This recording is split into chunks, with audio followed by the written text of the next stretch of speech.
Good morning and welcome to the Card Games, Coffee and Chill podcast. I'm your host, Get Swiftly. Today I'm joined by... Graham. Welcome, thank you for coming. So, what made you want to come on this wonderful show today? Well, I just want to share some of my love for the Pokemon community, share what I know, share my knowledge, answer questions, just have a chat. General kind of like how-to about the games and the cards. Whatever, really. So, as you're well aware, we're slowly going in on, I think, Wednesday. So, it won't be this Wednesday again, it's going to be on the 16th, 15th, I think. So, it's next Wednesday, so we're going up. So, last week, basically, till Champions Path. Mm-hmm. We're on the final stretch. Rumour is it's 70 cards. We don't know if that's 70 cards total, if that's 70 base cards and then hyper rares and golds, or what yet. No, but I'm very excited. I'm quite excited. You know, the potential after how amazing Hidden Fates was, I think it's just... And the sets we've had in Japan in between now and then, there's so many... This is literally, isn't it? This is like, is this going to be Hidden Fates 2.0 and they're going to knock it out the ballpark again? Or is this going to be any other set that's come out as the premium set and it's been kind of dead on the water? Oh, God. If I knew the answer to that, I would share. Hidden Fates was like literally a home run. It was so fantastic. Although, definitely. Although the market of Hidden Fates in itself is like the most up and down thing I've seen in like the world currently we're living in. Well, the fact that they've actually had to reprint it, I think that just goes to say. When was the last time they didn't have to reprint? They went, we like money, and you people seem to like to buy this product, so we're going to print some more of it. They didn't have to do it. It's like apparently they just stopped doing evolutions all of a sudden. It's like, why were you still printing it? That stuff's awful. It's in everything. There's a lot of hate for evolutions, but people chase it for the Charizard. You know, people who haven't got the ability to be able to go back and get that base set Charizard, or even base set 2. So I totally agree with that statement, but it's like the Charizards in those sets aren't worth anything yet. Or they used to be worth a little bit of money, and then they went down in price because it was so overprinted. It's like, who wants a Charizard that's worth nothing? Oh, you don't want a Charizard that's worth nothing. Oh, sorry then. Yes, evolution's for you then. I mean, you say it's worth nothing. I reckon you would stretch to get any change from maybe like 40 quid for one. For the full art one, when I brought it, because we got fed up base trying to pull it, we spent like £25 on it, and last time me and Catherine looked, which was like the other day, they were going for about 12. Really? That really surprises me. This is the thing though, because everyone thinks like, oh, it's a Charizard, it's worth money. A Charizard's worth money if there's some rarity behind it. If everyone can pull one from a booster box, what's the point? Very true. Yeah, so... But Champions Path, before we've gone off on a tangent, Champions Path's been amazing, especially the fact that you get the full art Charizard in the ETB as well. It is, and it makes everyone go like one or two things. One, are we going to get the Hyper Rare Charizard printed in English in the set, or are we going to get the gold Reshazard that we didn't receive from last year's Japanese Happy Heart Syndrome set, whatever it was called? Oh, yeah. Now, I'd like that, because the cheapest one on market currently is like £170, and that's for a Japanese copy. Yeah. The tag team gold cards were beautiful though. I think it was 7. There was 4, I think. There was only 4. Yeah, there's only 4 of them. I still want them though. Yeah, they were nice, but I'd rather them be in English. Very true. I've got nothing against the Japanese, because obviously their card quality and actual management of their QA staff is very good. 9 times out of 10, if you send a PSA card off or a Beckett's card, you'll get like a 10 off it because they're just so well keeping with their actual standards. Whereas in Europe and America, if you get a card that has been like crunched in half and like ripped up, you're doing good. So there is 7. There's There is a 7. Zoroark and Greninja. There's the birds, Mew and Mewtwo, Reshizard, Garchomp and Giratina, Pikachu and Zekrom, and Lucario and Melmetal. I'm surprised about the birds. It's actually Try to get more money out of Hidden Fates. There you go. Yeah, it's a very pretty card. That Mew and that Mewtwo and that Reshizard are going to be the ones that are going to go for... Well, the Reshizard's still playable. The Mew and Mewtwo's still playable. The Mew and Mewtwo's still a good deck. So yeah, there's a good chance it will be looked for in a higher rarity. But that's if they're in it, of course, you know. Well, so because they're going very heavy on Sword and Shield because we're getting the Gym Leader sets, aren't we? Yes, which look nice. So I don't know we really don't know what's going to be in them. You think by now there'd have been a leak somewhere? Yeah, you'd thought so. So like say release date is like 2 weeks away. You'd thought by now it'd be out, it was or at 3 least some of weeks the YouTubers have got the cards by now, maybe, or something like that. Yeah, Quite often they get them early. Was it Ando and Leonhardt? They normally get theirs like a week to 2 weeks ahead of time. So yeah, might be able to see a video a week before and going like, oh look, we found this random Charizard ETB box in the drainage outside my house. Thought we better open it for you. Wow, that would be brilliant. I'm sat like refreshing YouTube, waiting for it. So one day soon. Say that though, Ando hasn't been doing much lately, except random like. No, because he's trying to push for his 2 million subscribers, isn't he? Yeah, so, but he's like instead of like what he used to, which is like you get like a video Monday, Wednesday, Friday, and then maybe one on the weekend. You get like one once a week now. So I think he's kind of realised that he's not getting as much momentum as he used to. No, true, and he's doing a lot of collaborations, isn't he? With like Poke Collects, where they send them the little packs. And he was doing it with Revs Cards as well. Yep. And a few other like Instagram people who've been sending him stuff that's like $10,000 Australian. Well, he can afford it. He's at 1.97 million at the moment. You'll get there. But it's more the fact like he goes like, I spent $10,000 Australian on a box. It's like, wow, you spent $2,000. Yeah, exactly. But some of the stuff he gets in those boxes are quite cool though. Yeah, quite good. The thing I hate though, is like not hate, but I'm going to say is I'm not a fan of getting Japanese products. Because I don't collect Japanese stuff as a rule. The only thing I would collect, if I thought about it like a year ago when it was ridiculously cheap, I'd have brought probably one of those Neo binders, the one with like the starters in. Yep, I had one of those when they came out. I think I had one, and I may have given it to a friend back like 10 years ago, something like that, and said like, here, you can have it. But now it's like, they were 10 quid for a long time. I was like, yeah, I'll just grab one whenever, because there seems to be like forever on market. And now you look at them like 30 to 40 quid, it's like, probably should have brought one of them. Yeah, they're going for a lot of money. So I said to Catherine the other day, a lot of people have entered the market in over the last kind of like 6 months to 9 months. Yeah. Who are just trying to buy up all this old stock of things that people have got in their collections, and people like you and me who have got these kind of things, we're just sat there laughing like, well, why pay pennies for these and you're paying hundreds of pounds for something? Go for it. Have mine. It's like you were around the house the other day, and we say we got the stuff of Vincent up there. He's now got the Eternius collection added to that sealed collection as well now, so that's gonna be worth a pretty penny in a few years. Yeah, but he's got the Shining Legend stuff, and people are like going like, I'm looking for, I want £60 for a Shining Mew. Well, you got 8 packs there, kid. Good luck. Those packs are going for I think £10 each now. All of a sudden, so there's £80 there. That's nearly double what we paid for the box. So. But again, it's the holiday set syndrome, isn't it? Well, I always call it the premium set. So I always like to say, you just said this is like the American like Thanksgiving like season. So you just said like pre-holiday season. But for me, I always call this the premium season. Yeah. I'm not a fan of what they do now though. I never had any Shining Legends like that. That came in. That's before I came back to TCG. I think Shining Legends is the only set we have completed in Sun and Moon, because Sun and Moon was such a really weird set to like try and complete things in. Yeah, some of them they're massive sets as well. Oh, they're not as big as like the sets now, because they're like 200 plus cards, but yeah, some of those are like 160, 170. But it's the fact like the energy cards are in a lot of the earlier sets, and those energy cards are like 40 to 50 quid each now. Wow.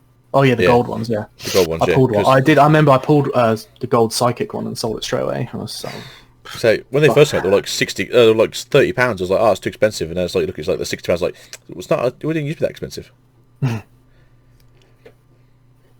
Wow. So, I've just, while we're talking, I was just looking on the internet for Champions Path, and there's nothing anywhere. No one knows anything about what's in the set. There's no information. The only thing it's in there basically is you've got the basic images of what we're getting, what they've obviously showed us we're getting, and you're going to get a Charizard promo in the, I was going to say tin, in the ETB, and straight away everyone's like, Charizard in full art that we didn't receive in Darkness Ablaze. I'm going to get 17 of those. Yeah, exactly. And that's the thing, like, I don't know if you heard this or if you knew this, but apparently the European allocation was so low printed because of still obviously ongoings with the world, that a lot of the people in the country who have brought the stuff in, they've had to import it from America. I didn't know that, no. Which is why the ETBs are actually more expensive. Oh. Because they've got American shipping costs. I guess they're going for 60 something quid, aren't they? The ETBs now. Please use Already. Griffin Gaming for your £45 ETBs. Well, that's it. Like, we've been using a guy called Eddie Griffin. He's been really good. Like, a lot of the stuff we've opened on the channel recently has been from him. But we are affiliated with Total Card. So Totally Agizo at checkout will get you your 3% discount and give me a penny for every pound you spend. So chop chop, people. But they're the only places I saw where they had the same price for the ETBs, which was like £44.99. Everywhere else was like 49 or like 55 or, like you said, 64 now. It's just crazy. So yeah, it's like, it's a Charizard. Keep it sealed. Me and Catherine have said, hey, if we get a chance to, we'll buy 2 more. One for us to keep sealed, and then we'll possibly use it in the future to like maybe use as trade fodder or something like that, or sell it for a premium when it is worth a premium price. And then even will be for Vincent for his seal collection. So he's gonna have like a good couple of £1,000 worth of sealed stuff, plus whatever it's worth then as well.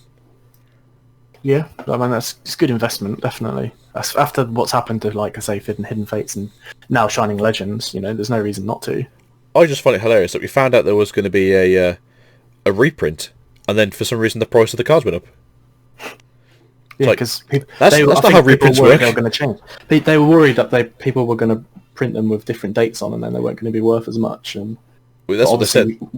We know that's not true, but So we know that's true. what people thought. But the rumours go around going like, yeah, they're going to be different. They're going to look the same. They're going to be So what do you mean they'll look the same? What, they're going to put a different card back on them? They're going to like write their names on it. They're going to slap some. They're going to draw some penises on them. Like, you can't physically reprint a card for a third time round and go, yeah, we'll change it this time. Yeah, they're thinking like when they reprinted base set named it as base set 2, was this going to be Hidden Fates 2? No, it's just the same set, just more of it. It's literally, we want money. You guys literally are eating this out of our hands before we can put anything else back into our hand. We've now just got skeleton hands now. Here's a third round of it. Because you guys buy it like crazy. And then all of a sudden everyone's like, oh, this pound card that I brought the other week, that's literally not worth anything. It's now worth £17, you know. Yep. Yeah, it's like, what was it? The only one I think I need for like the base, like the mini ones before you get to like the full art cards is like Voltorb. And it was constantly around the £2 to £3 mark. I was like, I don't really want to bother with it. And now it's like cheapest like £15. Like, huh? Yeah, I think I paid like £2 or £3 for it. That's one of the few ones I never pulled was Voltorb. So a lot. Although you've seen our collection, we didn't pull a lot because we didn't really. We basically went round, got one of everything, and then I think we might have like found another tin somewhere. I was like, "Sod it, I'll buy another one." But yeah, we didn't really do very well on the pulls for that stuff. I never got the Charizard, but I've got most of them now. No, I didn't get the Charizard. I think a lot of people were hoping for the. Well, apparently the Charizard was more common than people thought it was, but not still ridiculously common. Well, the fact that first graded 10 went for like what, £9 wasn't it, or 10 grand it went for the first one. It went up for 8.5, and I think it sold for 7. Because it was a buy. It was a best offer, and I think that was his best offer was like 7. It was like, yeah, I'll take it. He must be kicking himself now. I don't think the PSA 10 still is worth that much. Sorry, I don't think a PSA 10 is worth much more than that now. Anyway. No, I wouldn't have said so. Yeah, I can have a quick look. Charizard SV.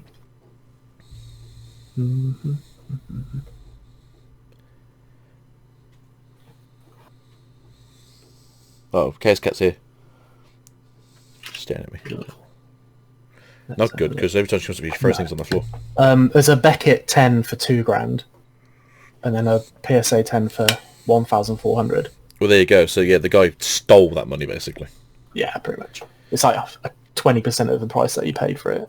Well, he got it graded within like the first week. I don't know if he just lives very close. Apparently, if you live in California, you can just drive to PSA and get them to basically do it the same day. Oh yeah, Leon Hart does that, doesn't he? Where he walks to Beckett and he hands the cards in and then gets them graded there. And so I don't watch Leon Hart that much, so if that might be the case. But I do watch a YouTuber who basically he drives like, I think it says like it's literally 15 minutes down the road. And he takes like a box full of cards and goes, "Hey, grade these for me." I used to watch Leon Hart because I used to find him quite entertaining, but now I've realised that a lot of his videos are fake. I don't really watch him anymore. I've watched like, I want to say maybe like 6 or 7 of his videos at a time. I said to Catherine, I think it's really weird about him. And then, like we watched like an episode of someone, I was not necessarily exposing him, but basically telling him his backstory. And he was a lawyer, and it's like, I can see why he's a bit smarmy now. Okay, that makes sense. And like you see, like essentially, like he overacts to the point of like weird joyfulness. And then I think the only thing I've watched of his that I actually really enjoyed because it's just something that was so rare. He opened some Dominant Pole stuff, and I was like, Yeah, I'm actually going to watch this because you've never seen anyone open this stuff anymore. No, I think the videos I liked of his is where he went to like the library and he was opening cards and he was searching for the gold Ultra Ball. I think it was from. That was apparently that was a Broken weird Bond. thing from YouTubers because they used to go to the libraries and open cards and try not to scream if they pulled something good. Yeah, and he pulled the gold card in the library and it was really funny. Those videos are entertaining. I'm so now dead. I'm so dead inside. If I pulled like the best card that set's worth like 10 grand, I'd be like, ah, cool. I think the best card I pulled recently was the gold Zacian.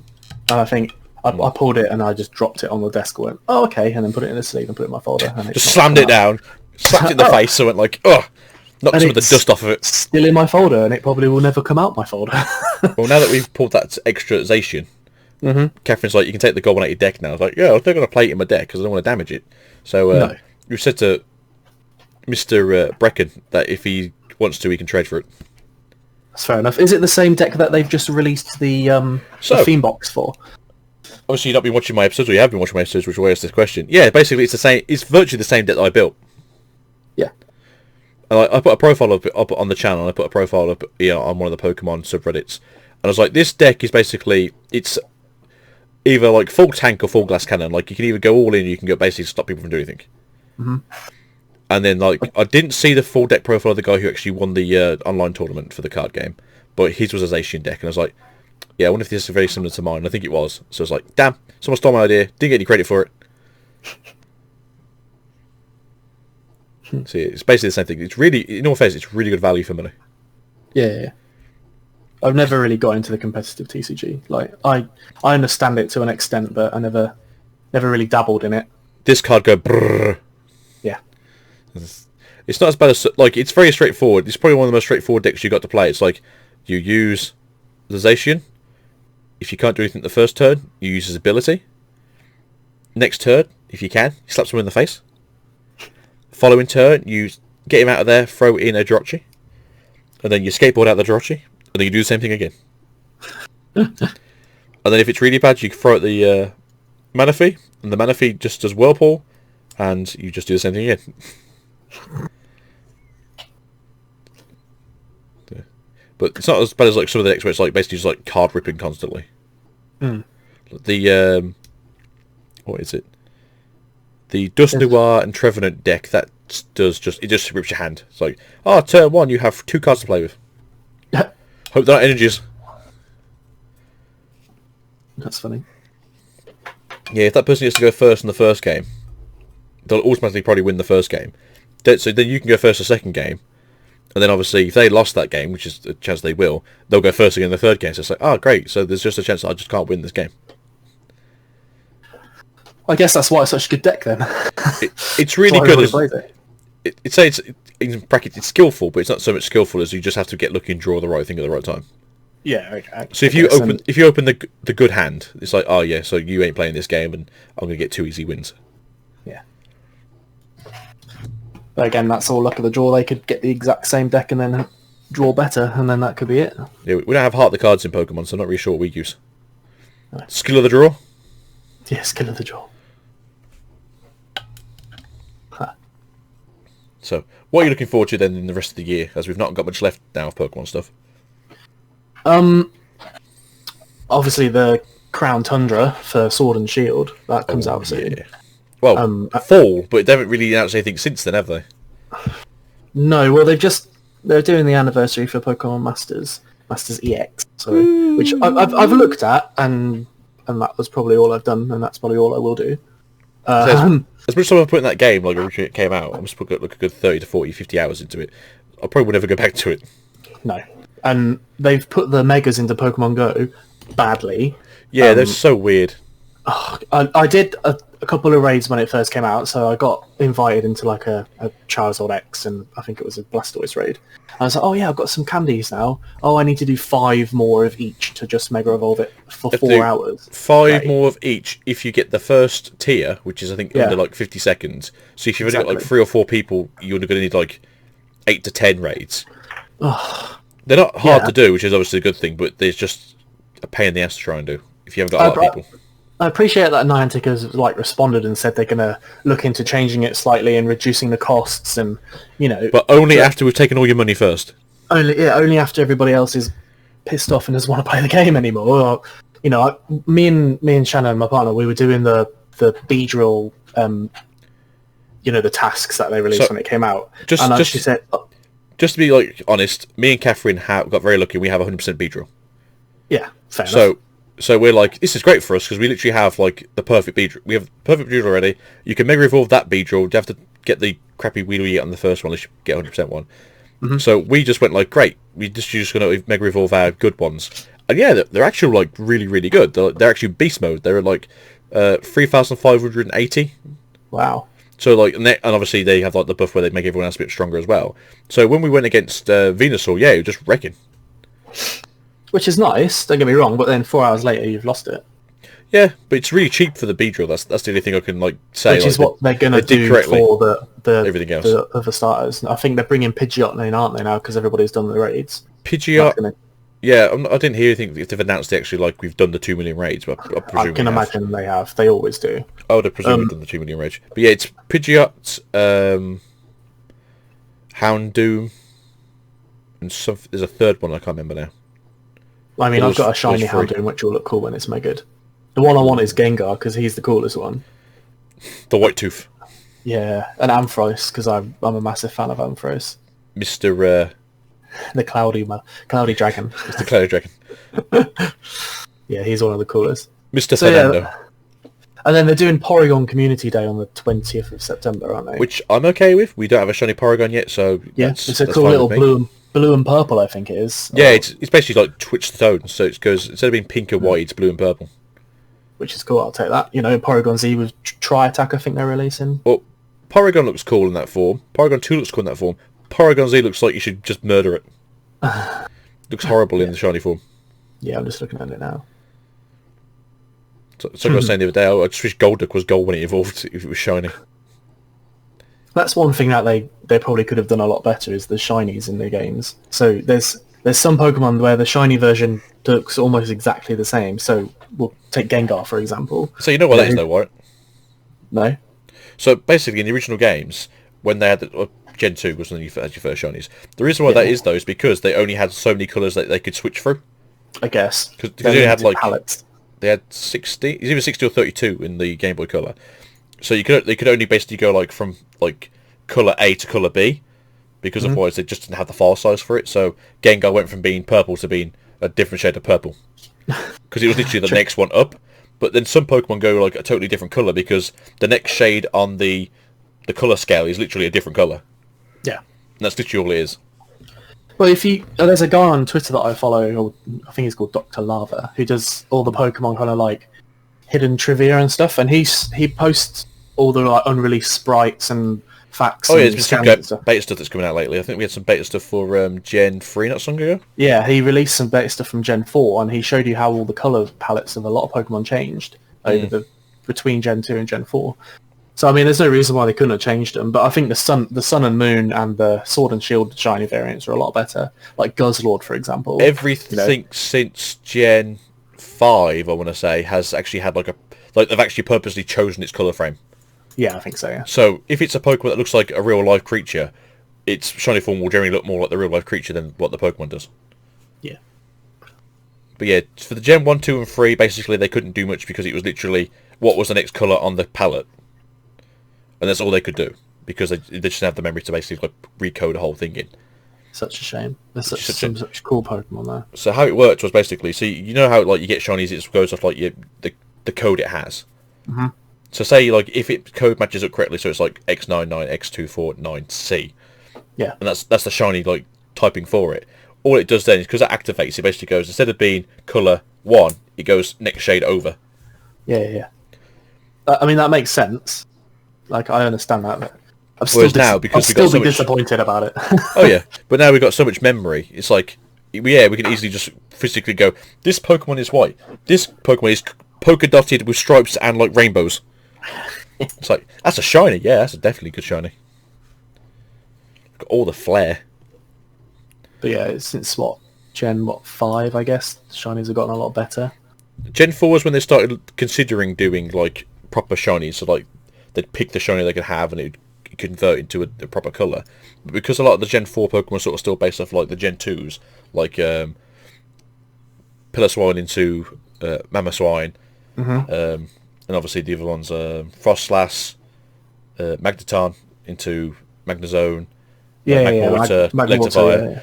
They had to still follow the same sort of colour pattern, so they said, well, there's no point really doing a Gen 4 colour pattern where half of them we pick and half of them we don't. We'll just go similar along those lines, which, makes sense. I guess. And then Gen 5 was like, we're not going to move any Pokemon from Gen 1 or 2 over anymore, so we can now start doing our own proper shinies. That Pokemon that's brown over there, shiny form is now Lilac Green. What? That's not even a colour. It is now. Very true. Oh, Gen 5. Back in the glory days. Gen 5 was such a weird gen, because it was like, this is the first powerful Pokemon game that still wasn't very powerful. But you could move... No, Gen 6 was the best one, because it's the one where you could go diagonal. Wasn't Gen 5 when they introduced Megas? No, it was Gen 6. Was it Gen 6? Gen 6.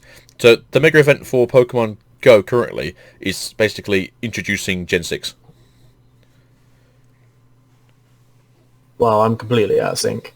Yeah, so Gen 5 Right, yes, it is, yeah. I've caught up, because Unova, Black and White, and then Gen 6, because they're going to introduce, like, Froakie, Fennekin, and... I want my battle, goddamn, Greninja. It's the only one worth playing with. Oh, I love Greninja. He's probably out of all the stars, he's definitely my favourite. He's my favourite from that generation. It used to be Chestnut, because he's awesome. Oh dear. But that's because I want to play like RPGs and I play like Berserkers or tanks, so it's like I'm very much a frontline person. Fair. And so, I'll pick the Paladin. He's a frontline character. And then once you realise like how good like Froakie / like Greninja was, Frogadier, it's like, yeah, I like Ninja Frogs too. I mean, who doesn't like Ninja Frogs? There's some cool Pokemon in that gen though, because we'll get Sylveon as well, won't we? We'll get Sylveon, and I've got 100% Eevee with his name on it, ready to go. Yep, I've got a shiny one ready to evolve. Noivern's one of my favourites as well. Noivern's good, but I can see him being one of the later ones they released, like towards the Gen 7. So when, how they did Burmy and they released all three of them, do you think they'll do all the Vivillons? Because that's this gen as well. I could imagine they'd do it, but obviously be more region locked. I guess. There's how many? There's so many of them. I can't 26. I tried to do like the completion decks of it, but I couldn't do it after Gen 6 because, trying to get someone who wants to trade like stuff with you that isn't like the super rare stuff, and like I want the rarest Pokemon in shiny form at level 1. It's like, I'll hack it in for you. Don't worry, mate. Get both of our accounts banned. Then things like Aegislash, that's coming in. That's all. Hopefully they don't nerf that and it's strong in the game. The problem with how Pokemon Go works is Aegislash isn't going to be good. Annoyingly, because it's super weak. Because it's super weak. Well, yeah, it's extra super weak to fighting type still. Mm-hmm. Because it doesn't resist it with Ghost. I guess. Because Ghost still going to get stomped by like a Machamp or a Lucario, isn't it? Machamp, Lucario, even my Melmetal. My Metal's got superpower, and that tends to wipe most things out. Anything with superpower, anything with Earthquake, anything with like Dynamic Punch. Yeah, Aegislash should have been a beast of a Pokemon, but just because of how the typing system works in Go, it's going to be like mid-tier fodder. Unless it's like ridiculously like high CP. But it won't outclass some other stuff. That's a shame. It is a shame because it's such a good Pokemon. And that's kind of the problem with like adding generations in this game. It's like, oh yeah, we're going to add like the new generations in. But it's like, well, do you either power creep the old stuff, or do you try and push everything higher? But this is the smallest gen though, isn't it? Gen 6. It's the smallest generation out of all of them. No, 4 was the smallest generation. No. Gen 6 is only 71. Gen 4 is 107. I thought Gen 4 was like 82 or something, or 84. Gen 4 is 387 to 493. Maybe and Gen 6 is 650 to 721. But yeah, that's because I'm trying to think, what did they add there? Saying that though, Talonflame when it comes out, that'll be a beast. But then it gets Talonflame should be the best fire flying type. So yeah, there's all the starters, and there's Bunnelby, Diggersby, Diggersby though, Vivillon, Litleo, Pyroar, Flabébé, Skiddy, Go-Goat, Pancham, Pangoro, Furfru. Oh yeah, there's all the Furfrus as well, isn't there? But they were Yeah, done they're forms. the hairdressers or whatever it was. Yeah, hairdressers and like I think one you could get given. Esper, Meowstic, Agislash, Spritzy, Tyrantrum. Inca. Oh, yeah, Tarantum, Inkay, Barbacle, Skrelp, Chloritza. tell you what, this generation I found it really hard to find any of the fossils. I've literally seen two Torteras or two Tortegas or what they're called around Bourne, and then but I've never been able to get to them in time. They've always like just instantly like run away when they've got like in finding range. I haven't seen this. I haven't seen a single one of the birds yet. I've got one Turtuga and I've not got an Archon. But Shannon's seen an Archon in a gym, so it's in her Pokedex, which is annoying. Yeah, I've seen it in the gym because Jenny one put it up on one of the red gyms. It's like, yes, we found it, just not in the wild. I finally hatched an Axew though, so I've got... Nice. And I got like 30 candies, so I've evolved it. I got one and it was awful. It was like, 66%. Great 10k. So yeah, I'm kind of thinking what else is coming out soon the rest of the year. So I think Crown Tundra will be the peak, I think. Crown Tundra. So if we go as of what's now, so recently we just obviously finished with Darkness Ablaze for the most. We've got one more collection box coming out, which is the Surfetched one, and then Darkness Ablaze has technically finished its run. Then it's in terms of new product. That also overlaps with the first set, well, the first thing from Champion's Path, which is the Charizards, the Double Box, and the first set of 3 pin sets from the Fire, Leaf, and Water gyms. Yes. There's quite a few sets coming out. So this is the biggest issue I have with how they do the premium sets now is I hate the fact that they stagger them every 2 weeks or every 3 weeks, or what they did last year was 2 weeks, 3 weeks, 2 weeks, 1 week, 2 weeks, and then they had a distribution error, so it went 3.5 weeks between a set release. Ugh. But yeah, Hidden Fates are such a weird thing. Yeah, it was. It's just so there's 1, 2, 3, 4, 5, 6, 7, 8. God, there's loads. Yeah, so there's one for every gym, I believe. Cool. And then there's a Hatterene and a Double as well. Hatterene Double comes out when Charizard comes out. There's a Hatterene. There's 2 Marnie boxes. There's the standard and the premium. Yep. Which you spoke about on this week's episode of the podcast. Yeah, I saw that. James getting very confused. Mm-hmm. What else is there? There's something else coming out as well. And then, actually, I can't remember if there's something else coming out. I feel like there is, but I can't remember. And then after that, it's the good old boys stuff. So the collection boxes for Zacian and Zamazenta. Yep. After that, it's Vivid Voltage. So yeah, we're coming down to the wire now for when it's coming out. So, but are you looking forward to it? That's the question. Vivid Voltage? Yeah. I mean, there's no reason not to look forward to it. I mean, it's got some potentially big boy Pikachu in it, which would be quite cool. Chungachu. I'm happy for a Chungachu. I'm hoping for Fluffy Eevee as well. It makes no sense if there's no Fluffy Eevee in there. Yeah, they're doing Orbital V-Box, aren't they, with that? They're doing the Orbital V-Box. Apparently they're going to be doing a Dreadnought box as well. Yeah, okay, fair. Yeah, I get that. Because they've got to try and get rid of all the VMAXs, I feel like. All the ones they've had in Japan that we haven't had yet. Yeah, because some of them... Well, we're getting, from what I hear, I don't know how true it is, that Vivid Voltage is going to be a random mashup between their last set they will be coming out very shortly, and a lot of their trainer kits that we didn't get, because they did that weird 4-box trainer kit. Oh, okay. And that's going to be Vivid Voltage, so we're getting this weird amalgamation of one of their half sets with some of their side product. Because their next set's called Electrifying Tackle. Which is what this is. It's the same as Vivid Voltage. Oh, is it? Well, looking at the set list, it's got Orbital VMAX, it's got Pikachu Oh yeah, sorry, VMAX I thought you meant it came out at the same time. I was like, that's not normally how it works. It's out in a couple of weeks. It's 18th I feel September. I feel like it comes out the week before Champion's Path, and it does. Oh, it's got a Charizard in it as well. It does. Has a non-hollow Charizard. Yeah. That's it, guys. You want to start your Charizard collection off? Get that non-hollow Charizard. It's only going to cost you £17.50. Only. It's got Jolteon, Vaporeon, Flareon, Leon, Nessa B. It's got quite a few cards in it. That Leon better be a hyper rare. Oh, it will be. There's no reason for it not to be. I'm surprised his cape wasn't gold in this last set. Yeah. They cut out a couple, didn't they, from Legendary Pulse? Or was it Infinity Zone? They cut out a couple of the rares. I love the fact that they changed the name of the set to Darkness Ablaze because they couldn't call it like World's End anymore. Yeah. Well, yeah. This is a little bit too ominous. Let's dial it back a bit, guys. Yeah, okay, it's fine. It's fine. Bit too close to the flame there a little bit. Yeah, it's like, hey, well, apparently they named everything like a year and a half in advance. Well, yeah. I imagine they're planning like Sun and Moon at 8 or 9 already. Well, that's the weird thing for me. I always think like, especially if you hear like Yu-Gi-Oh stuff, you always hear like they have everything planned like 6 months in advance. So what they should have planned now is obviously stuff that we're going to get in like February/March. As I guess. So that makes sense. So obviously thinking like basically what's going to come out like Q4 for this financial year. So it'd be like the first set for next year, which we'll obviously find out about soon because Japan's going to get information on that stuff like mid-October probably. Yeah. But obviously because we're only thinking like what are we going to get? Technically they're actually thinking a year in advance because they've had to think 6 months in advance before in Japan. Mm-hmm. So they're actually a year ahead of themselves when it comes to like what we get in the TCG. True, actually.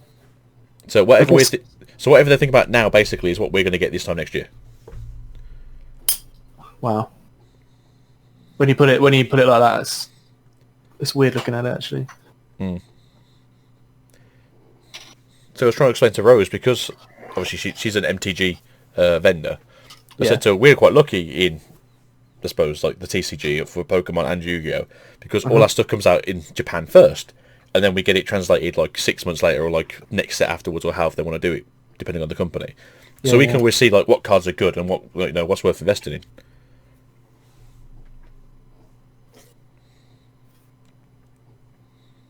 Just don't let us down with a Champion's Path. That's all I've got to say. Just don't let us down. Well, that's it. It's either going to be Hidden Fates 2.0, which, I'm gladly willing to accept because Hidden Fates was a fantastic set, even if it was a pain in the ass to try and collect all those extra cards that were like 1 in 7 packs and that. Yeah. And then you always seem to pull the goddamn same shiny card every time. We pulled, I think, like, by the end of it, like 4 of the Gibbles. Wow. Yeah, we pulled so many of the same Gibbles, it was like ridiculous. Well, we brought one because we hadn't pulled one.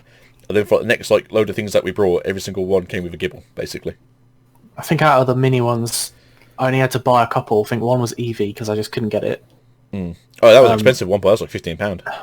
Yeah, I think I paid that for it. I think Voltorb was one. And maybe Lucario. The rest I think I pulled. You must have brought a lot of stuff then. We got very lucky. I used to buy the packs individually. Crazy, back man. when they were like £3.50 each. Now they're like going for like a tenner. Have you seen what the cheapest Champions Path packs are? I don't think I want to. Cheapest price on market currently that are still available is £6. Wow. Yeah, that's very expensive for the premium sets already. That is insane. And they must know something that we don't about what's going to be in there. Well, how it works with like a lot of the companies is once they sell out of their so basically they'll get like what they call first wave stock. Well, it depends on the company. So how it works is you get like just usually comes to you and goes like, hey, how much can we put you down for? You go, can I have 500 cases? And they go, yeah, sure. And then you go, hey guys, look, we can officially announce that we're selling this stuff now. Who wants it? And they sell out of all their stuff straight away. They turn around and go like, can we buy any more? And just usually goes like, we'll have to let you know. We've not really got the numbers like what we can like what we've got to spare yet. When we get closer to release day, we can let you know. And so some companies will just put up saying like, oh yeah, it's currently forever on hold, as in like we might get some more stock in. And other companies are just like, well, we know we've got 500 definitely. So the first 100 that sell are going to sell at the price that we want to sell it originally. Then we'll put the price up by like an extra couple of quid. Then we'll put it at like recommended retail price, and then the last 100 will go for the price that we'd expect to get it for. So if they go, oh, we're going to say £45 for like the ETBs, they still make £10 per ETB that way. But then they go, okay, we're going to sell it for 50 because people are basically clamoring for it. And then you go, okay, people seem to be idiots. They've all brought this stock out. We're going to put it to 55 now. And that's recommended retail price. So, I mean, that's fine. Yeah. And then after that, excuse me, after that you go, okay, now we're going to send the last 100 for like £65 or $64.99. And you're like, okay. I still begrudgingly would pay that for it, though. That's the thing. But that's the thing. People are still like, oh, I missed out on the first, like, what I class as first wave of buys, second wave, third wave, fourth wave. And then the fifth wave, it's like, now you're having to actually pay for it. Yeah. And then, if you're lucky, they might get a second wave of shipment in, but as I've already said, because of how like COVID's been, they've had to basically get their stuff from America. Mm-hmm. So they're a bit stuck there. Which is why people are kind of like, well, the prices are £65 per ETB at the moment because we're not sure if we're going to get any more in, and we're not sure if we can make any more of it, so we're going to try and make as much money out of the few we've got left. True. Well, going back to your favourite set, Evolutions, that's quite a classic example. A classic example. Like, it came out, people bought it, and they were going, what, retail was like £97 for a booster box. It dropped because people didn't want it, because they... Recommended retail price for for a booster box is £120, £119.99 is recommended retail price. Yeah. If you go buy it from a regular place, like an actual like hobby shop, as we're going to say, you generally will pick it up back then for £87. Yeah, because now you can't get it for less than what, $150 probably. So, well, in America they can get it for $130. That's one of the cheapest ETBs you can buy currently in the cheapest booster box you can buy currently in America. If you look at any set that's come out since then till now, the only set that's not worth as much money as that is Darkness Ablaze, because it's so new, and there's actually so much of it still left in the market. Yep. But it basically goes Darkness Ablaze, Evolutions, and then everything else is like $10, $15, $20 more expensive than that. Mm-hmm. So like Cosmic Eclipse has just shot up in price. Last time I heard £160. Yeah, right now I'm staring at it on our website. It's $129.95. There you go. That's not bad. I hate the Charizard. The cheapest one they've got is base set Sword and Shield. Then it's Rebel Clash. Then it's Darkness Ablaze, and they're all under 97. There you go. I say you can currently get Darkness Ablaze here if it's still available. I say from Eddie Griffin for £92.99 per box. That's a good price. He also uses PayPal credit for those people who are a bit dubious. So yeah, if you can get your order over £100, it's obviously 4 months free credit on PayPal, and then over £120, it's next day delivery, except Saturdays. Wow. So obviously don't order on Saturday. When my cards come in, I'll make sure I let you know what I get. Good. They've not come yet. They're on back order, so I'm just waiting for them to get stuck in. Ooh. So what are you actually waiting for then? Well, I'm waiting for the guy, because I don't buy it off like a main website. I get it from a guy in Norwich. Yeah, that sounds dodgy. Slightly cheaper. That just sounds dodgy. I know from some guy behind the pub from Norwich. Pretty much. But I do get him slightly cheaper, which is fair. He's always been good to me, so that's not too bad. I'm just scrolling websites to see how much the booster boxes are going for. So. Oh, that's good. Say pre-order Vivid Voltage, $87.95 for a booster box. Yeah, Vivid Voltage will be. That's what I say to everyone. Like, if you always on the fence about something, pre-order it. Like, always pre-order like as soon as you can, because that's the cheapest price you'll always find. Yep. Until the set comes out, unless the set comes out and it bombs, the cheapest you'll get it is basically upon when it's announced. Wow, they've got a booster box of Burning Shadows available, but it's $189.95. That's not bad, because I was hearing the cheapest the other day was $230. Gee. I'll tell you what set is worth its weight in gold right now, if you can actually find some. And I missed out on getting a case of it, and I'm an idiot. So I found a case of this set for £1,200. For 6 boxes? For 6 boxes. And that was of Flashfire. Flashfire? That's the Charizard in there as well, isn't it? That's the Charizard that's worth money from X and Y. But a single booster goes for £500. What? Yeah. What? That's insane. If I had the capital at the time, I would have just gone and bought that case and got it over here and been like, all right, I'm going to store one, sell a couple off to cover the costs, and then I'll have like 3 left to do what I want with. Is that the one that has the Mega Charizard in it? That's the one that has both Mega Charizards in. Both Megas in it, yeah. My X and Y knowledge isn't great, because I didn't really collect many X and Y. I got back into the game at the end of X and Y. No, tell a lie. So I got back into playing Pokemon, the card game wise, around about Flashfire. Furious Fist was when I got back into it. So that was like the beginning of X and Y. And then I didn't really do much in the middle sets because I didn't really fancy it. But then I got back in again like during Steam Siege. Yeah. So I'm one of those people that like Steam Siege.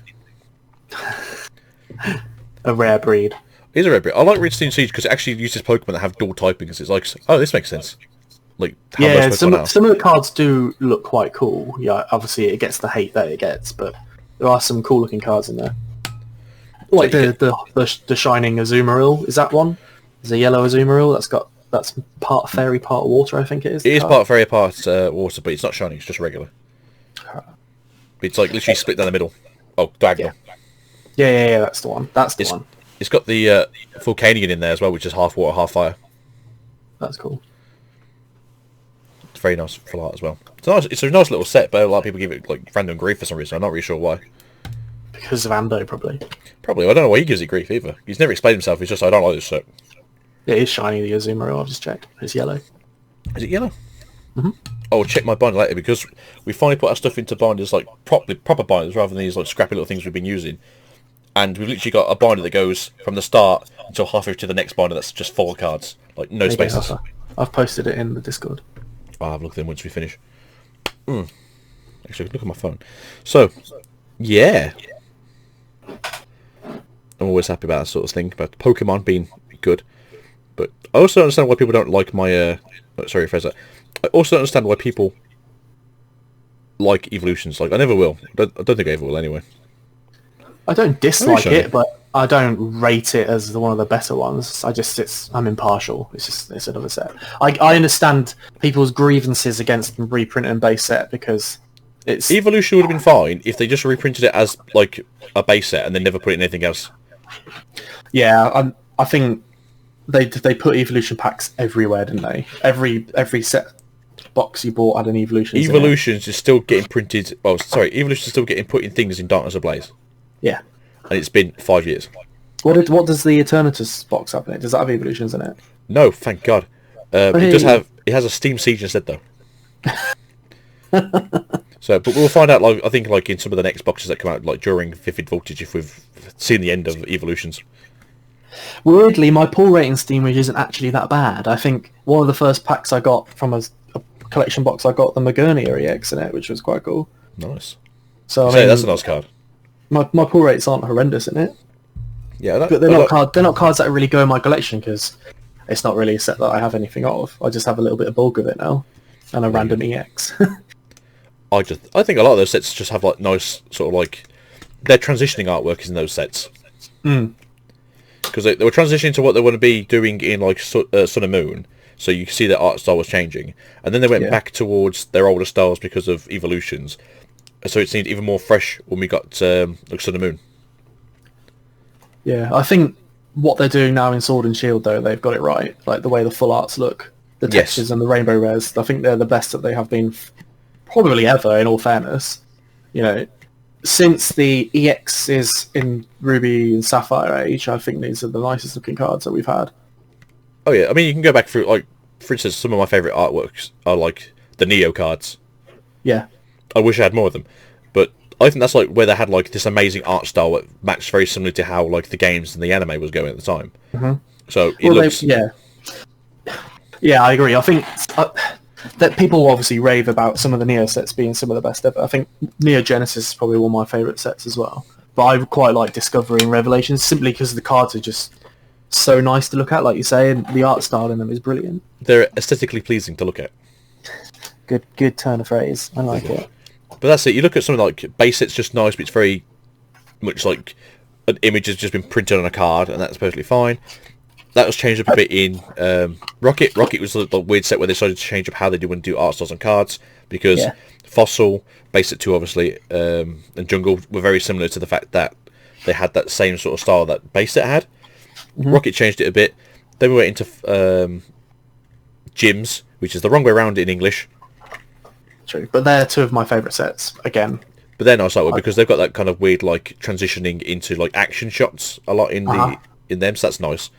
It's like, oh, it's like a scene from the anime. Oh, it's a scene from the game. Yeah.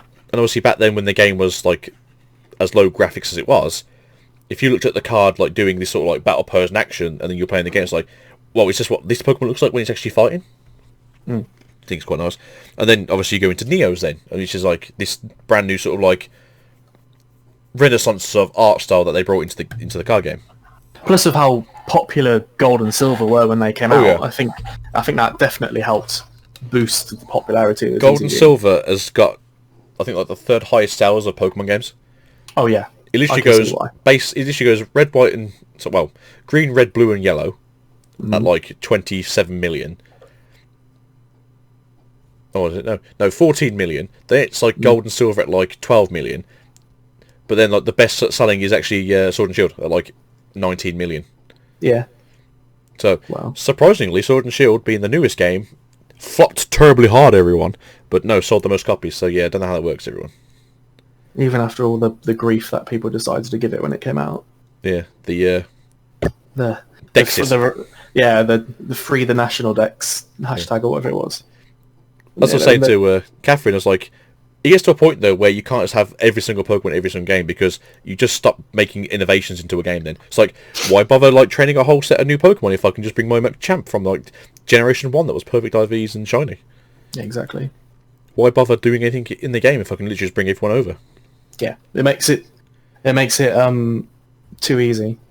I've said I'm not saying that the game isn't easy anyway, but they make it too easy. Armor of All makes it a bit easier for me though because I can now bring my 100% special IV trained Charizard over and actually turn it into a Mega one, into a Gigantamax one. Gigantamax, yeah, that'd be cool. Yeah, so he's gonna be a very special boy. But not shiny though. I don't have a shiny Charmander, sadly. Well, Charizard. Oh, that's your next search then. You got to get one of them. Or you can transfer it over from Go. I could do. I do have a spare one. It's a bit poopy though, but I suppose it's just for shiny decks, right? Yeah, but you could manipulate it in Sword and Shield anyway. No, we don't manipulate now. Leave it be. Well, everybody else does. What? I don't get to the point where I start breeding and hunting for perfect IVs. I go for the decks and then I stop. That's what me and Catherine did. We got for the decks before Armor came out because we were a bit worried in case they decided that you had to get like the next set of Pokemon to complete the decks. But obviously they didn't do that, luckily. But we're looking forward to the Crown Tundra because I just want to see the Galarian forms of the birds. Oh yeah, definitely. They're at the top of my new list, and I think the new Reggies are quite cool as well. I like Reggie the Dragon one. and Reggie Draco. You see, I like the Draco, basically just dragons, like the Charizard skull. Yeah, and I've always been a big fan of electric types, so I think Reggie Leco would be cool. And if that means that they're going to do something different with Regigigas as well, because whether that means G-Max or whatever they decide to do for him, but potentially that could be a future card set as well. Now they're getting all the legendaries going into Crown Tundra. Oh yeah, I can imagine actually. Well, I'm surprised they just didn't do a like Isle of Armor set in Japan and then doing a like Crown Tundra set in Japan. Maybe it's already penciled out, like you say. They pencil it 6 months in advance, so why not? That's it. It could be one of the November-December sets at the Japan. There's a good chance that basically 6 months before even the games come out, they've already penned like what's going to happen in the card game for like the next like 3 sets. Yeah. So for the first, you got to think it's nearly a year since Sword and Shield came out, isn't it? November, right? Yeah. So that's given them a year's worth of penning out TCGs. So maybe we are going to get the expansion pass set soon. So this is the weird thing. So obviously we're only going to get the 2 expansion passes, as far as I'm aware. They haven't said about 3 or 4 yet. There's rumours about a 3, but there was rumours about 3 and 4 before they even announced the first 2. So that's always strange. Yeah. But obviously they've said they don't need to make a new game because they don't have to make a new game because they can actually physically like just add content to this one because there's space to do it, and obviously it's downloadable on an actual console as opposed to being on a handheld. Yeah. So it's actually more plausible to do it that way than it was before.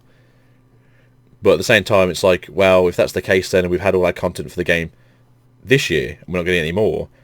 That's 2 more years of non-Pokemon games then.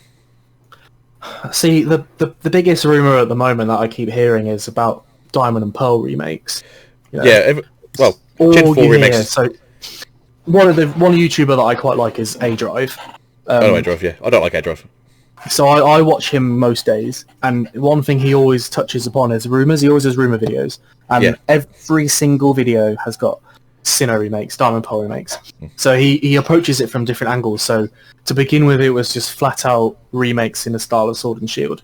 You know, fair enough, it would work. They've hinted towards it. They've always said that Sinnoh was based off of France, which obviously is next to the UK, which is where obviously Galar is supposed to be. Mhm. He tries to find all these kind of loose things, and now they're leaning towards it being more of like an add-on to Sword and Shield. So Yeah, I like, heard that was like the an add-on third- instead of a game. where they do like the third game in the series, you know, in inverted brackets, they do like the third game in the series being set in Sinnoh, so it's not actually a remake, you just revisit it. So imagine, say it's 10, 15 years down the line and you're going back to Sinnoh, so there's new Pokemon in the region, so it's not just inhabited by that fourth generation of Pokemon. That's something I'd like to see, but at the same time, that would be cool. Because it's a Japanese region, I don't see them doing like a Sinnoh form, because it makes no sense, because it's just a Japan region. Yeah. Obviously you get Kanto form, but that's just because it's literally, there's a form of a different version of that Pokemon. Look, again, that wouldn't bother me. I don't think I'd be bothered by region variants in Sinnoh. Maybe they could kind of sway it and say like, oh, these Pokemon have like emigrated to Sinnoh and they've habitated Sinnoh in the last 15 years and they've started to. Let's take a Pokemon for example. Let's say like Pidgey. Pidgey's flown over to Sinnoh, even though it probably was already there, whatever. No, it's an ice flying type.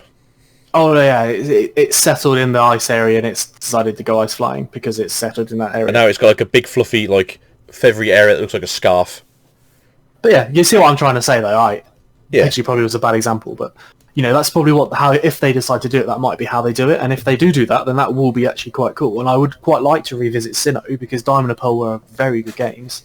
I mean, it's been 12 years, 15, 13 years since like it came out. I think it was like 2007, 2006, I think it came out. 40. Well, yeah. Maybe 15 years if it's next year. Yeah, so I remember importing it from Japan to play it in Japanese and sit and playing it for like 3 to 4 months before I had to get it from America because I couldn't understand what the fuck I was doing. What is this runic language? God damn it. Even Platinum and Heart Gold, Soul Silver, all those games were so good, and that's all Gen 4. If they just like remaster Heart Gold, Soul Silver, I'd be a happy man. If they do if they do Gold and Silver again, we all know it's going to be a Let's Go. That's the thing, I didn't like Let's Go. If they tried to make a Pokemon version of Go as an RPG, it's like, nah, it doesn't really work that well, in my opinion. The catching mechanic just didn't feel smooth. No, I agree. But that's what they're going to do. It's basically Skyward Sword for Pokemon games. Let's Go Eevee and Let's Go Pikachu sold, like you said a minute ago, they were up there with those games, with the selling Let's figures. Go Pikachu and Let's Go Eevee sold, I think, 8 million copies. Which is massive. Which is good, but it's like one of the lowest selling Pokemon games. Pokemon could do what they want, you know, they're the highest... Oh yeah, they can just turn around and go like, highest grossing franchise in the world. yeah, this is something like a lot of people don't understand. It's like, you think like EA's worth a lot of money, you think like COD is worth a lot of money. Pokemon's like literally the biggest franchise in the world. Like, you think, it dwarfs a lot of other things. Things like, it overtakes things like Marvel, you know? Well, Marvel's a bit weird, because Marvel's not technically a very profitable company. One of their films made $2 billion in just one film. But you gotta think like how much debt Marvel has as an actual company, though. I guess. Like Marvel itself is like such debt-ridden. It's been so debt-ridden for the last 30 years that even when it makes like $2 million in profit, it's still not making $2 million in profit. No, but when you compare it to things like that, Pokemon just rakes the money in. Yeah, Pokemon on average earns per year, so this is nothing special, average years at like 680 million a year. Wow. That's the TV show, that's obviously if they have a game out that year, and that's the TCG. That's per year averagely. That's insane. Pokemon is the biggest thing that Nintendo has. And if Game Freak ever just turns around and goes, yeah, we're bored now, we're going to go to like Sony, I don't think Nintendo know what they do themselves. There's obviously a clause in the contract that says basically they can't do that. September 28th, 2006, it came out, Diamond and Pearl in Japan. There you go. Long time ago. Wow. I wasn't even a dad yet. Those baby Pokemon. Wow. I'm just looking at what it introduced. So what got introduced in Diamond and Pearl? So Bonsly, we got Mr. Mime Jr. or Mime Leafeon Jr. and Glaceon. Leafeon and Glaceon. So it was like the weird like area evolutions it introduced. Oh yeah, where you evolve like Nosepass in that and the magnet area, yeah. Magneton, yeah. And that was like the biggest thing it released, is that like area-based evolutions, which is obviously quite cool. Yeah, I quite like that idea. And they tried to do that in Go, which makes sense to use the laws, because obviously that's the only way you could actually turn an area into that sort of specific like evolution stage. They had a battle tower as well, which was battle quite tower fun. was good, and the Frontier. Sure, Frontier was that one. Not. Frontier was Gen 4, wasn't it? Was that Gen 3? Gen 3? Gen 3 was Frontier. I think. It introduced some new fossils, some cool new fossils.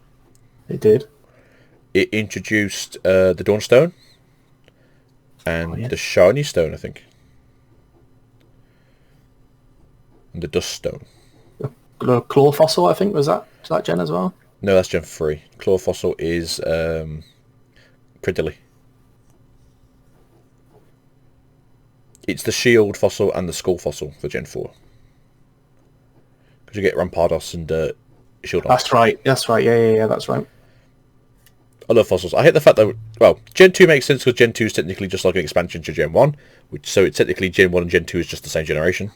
Gen 3 released a fossil, Gen 4 released a fossil, Gen 5 released a fossil, Gen 6 released a fossil, Gen 7 didn't release a fossil. And then Gen 8 made a very weird joke about British archaeology. So,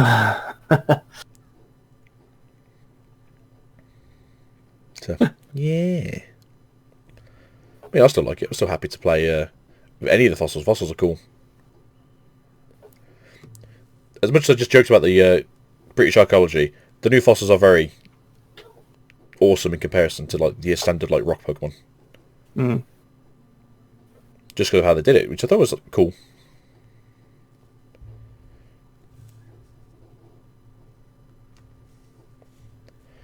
Got a rock dragon, got ice rock, got 2 rock waters, got rock grass, got a rock bug, got rock steel, pure rock, rock flying, never rock water. Yeah, I like fossils. I'd like to see. I'd have hoped they actually did it so we could actually convert the fossils that we got in Gen 8 into the actual Pokemon they used to be. That'd have been good. That would have been cool, yeah. It's like, oh yes, in Crown Tundra, actually we found out that we did make a mistake, and actually we can convert these into the real Pokemon. Tell me more. Tell me more, goddammit, I'll buy it all.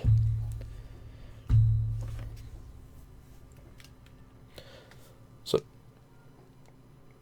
you got any plans for your collection? Are you trying to go for a certain set at the moment, or just whatever's going out? I guess I'm going for Darkness Ablaze, I guess, at the moment. Simply because it is what it is. It's such a nice set. There's a lot of our market. People are trying to get rid of the non-Charizard cards for a steal of a price, to be honest. Same with Rebel Clash at the moment. I'm not too bad at Rebel Clash, to be fair. Mostly the ones I need now are the golds. The golds, yeah. So me and Mr. Swiftly, we've gone through our stuff. We've gone crazy on the Darkness Ablaze. I think we're now at like 95% finished on Darkness Ablaze, 95% finished on Rebel Clash as well. Oh wow. Yeah, we've gone crazy. We've got basically went like, you know what? Let's go see how much the full arts are and the hyper res are. And the average price of a full art in Rebel Clash at the moment is like £4. That's pretty good, to be fair. So it's like, oh yeah, that's right. We'll spend like £40 and get like 10 full arts. Just basically complete all the full arts. I'm quite happy with it.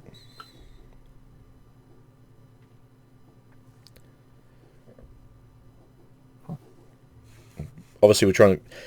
It's normally, in brackets, easiest set to complete. It's normally like the Premier sets, because obviously they're so small normally. But it's just the whole, like... There's obviously no booster cases, so you can't just go and like buy a booster case and like hopefully put everything in your first booster. There's no booster boxes, same thing again. So trying to figure out what the pull ratios are of certain cards is really hard. Because it's super easy for them to clump all of their like good cards together. Yeah, true. It's like, oh, there is a gold Rishazard in the box. but for some strange reason they all literally clump together. So literally only like... But once I see the set list for Champions Path, I know how hard I'm going to go on it. Once I know what's in it. Yeah, I mean, me and Catherine just want to complete as much sets as possible, as we already know. It's something for Vincent when me and her pass, so if he's got a few sets that are all finished, you know, it's going to be like a few £1,000 per like binder there. So if he's got like 10, 15 binders that are all fully completed, in good condition, you know, look at buying a house there, boy.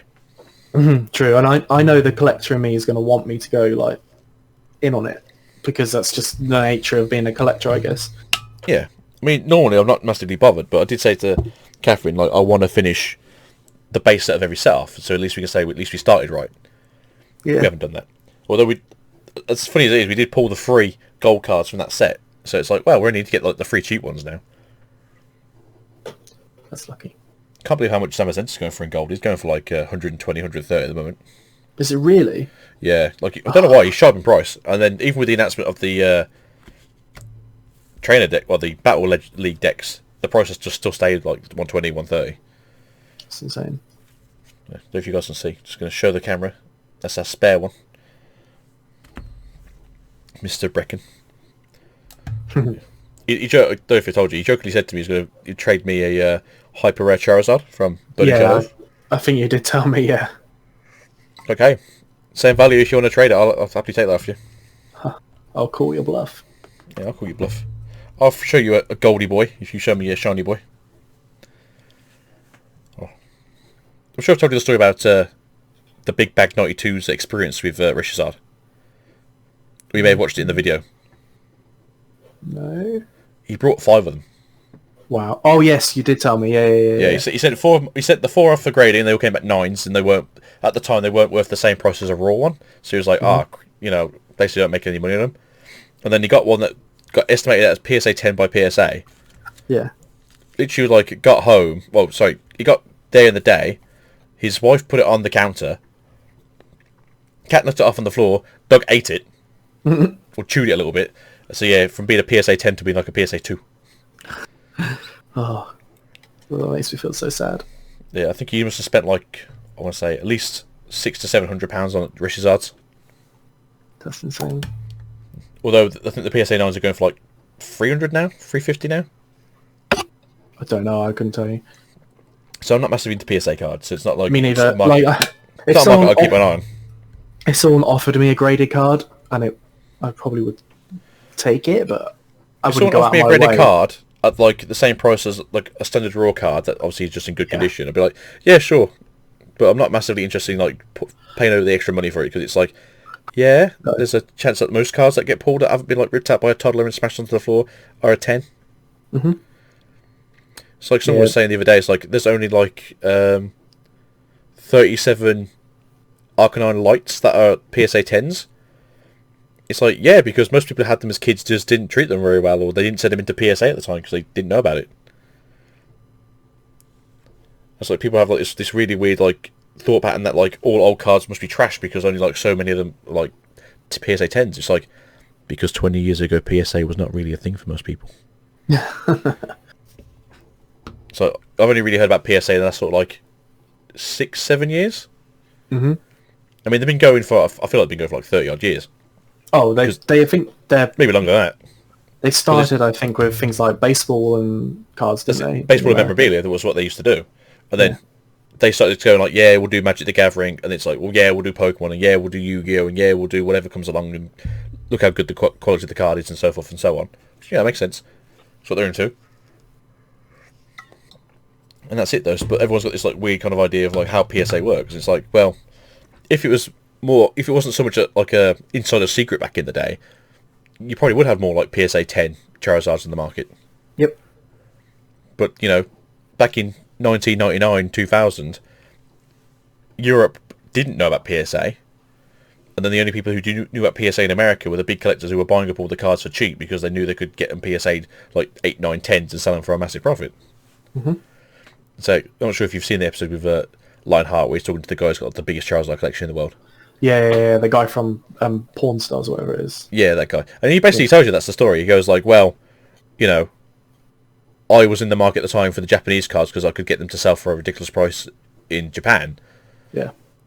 And then, so when they came over here and no one really knew about them, I just brought like $10,000 worth of stuff and pulled like 50 Charizards and got them all graded, and they were like 9s and 10s, and so they're all worth like $1,000 straight away.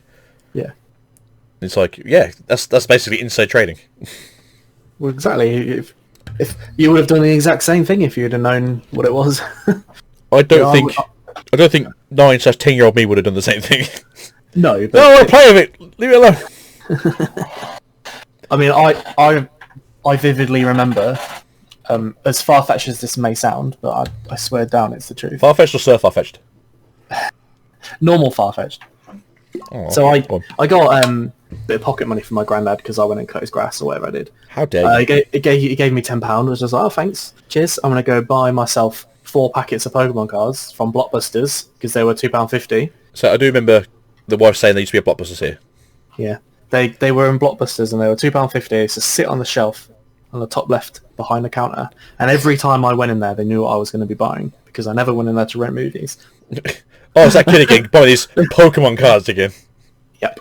In all fairness, from Blockbuster, that's not a bad price, £2.50. I remember It being wasn't. like It wasn't. And I bought 4 base set booster packs. So this was a while ago. If you're the only person born doing it as well, so you basically over like the term of like a year buy the only booster box they got in. Pretty much. And in those 4 packets, I swear down, I pulled a Charizard. And it's the same Charizard I still have now. And this is the thing that people don't understand. Like, not discrediting your Charizard here, but back in the day, especially in base set, the chance of you pulling every single card was like 96%. Yeah. Because there was only so many cards per set.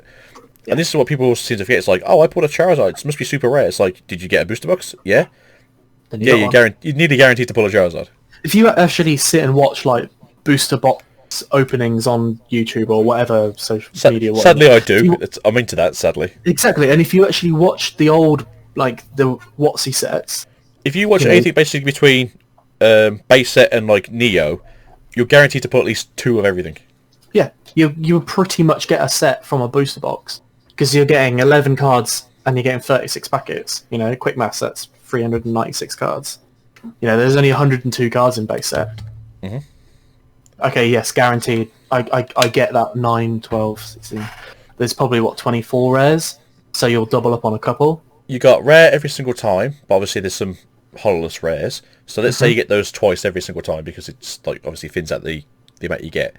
But there's only 20. I think it's 18 or 20. If I had the thing next to me right now, I'm going to check the old Poke Collector, see what it says. So, okay. So a quick look here. I'm reading my phone. It's why it's here in front of me. I'm very modern in my ways. So that is how far does the rare go? Is Structure the last rare? Structure is a rare. Electabuzz is a rare. Electro is a rare. Pidgeot's a rare. So there is. God damn, these cards are awful on this site. So there is 22 rares. And is that including the trainer cards as well? Pokemon Breeder, Item Finder. Right. Well, that's a good thing to say, sir. To have a quick look over here. So there's 22 rares, including hollows, plus also was double colours rare as well. No, it's common. So, oh god, no adverts. Get off. So if we say there's 26 rares, just because I haven't bothered. I mean, I'm not listening to an advert for 30 seconds. So yeah, this says 26. So that means that you're guaranteed to at least get 1 of each. Pretty much. Minimum. And you got to remember this is the back in the day where you'd also get like 6 commons. I'm trying to think, was it 11 cards per pack or was it 10 cards per pack then? 11. 11. So you're guaranteed to get like an energy in each pack. It's 2 energy. Because they were part of the set. So there's 2 energy. There's, I think, 6 commons, 1 rare and 3 uncommons, I think it was. That was 2. But yeah, so you're guaranteed to like, basically like get a playset of every... Well, not a playset, but you're guaranteed to get like pretty much everything in a box. Yeah. If you're lucky with like heavy packs and stuff, yeah. Oh yeah. If you ever do like get bored, people who might be listening to this on the lovely Sunday afternoon, even though it comes out on Wednesdays, there's a good chance that you're going to pull doubles of everything, like holo cards, because despite what people might think, the holos are more prevalent than the non-holo rares, because there's double the amount of holos than there is non-holos. There's 32. 32? 32 rares, I've just counted.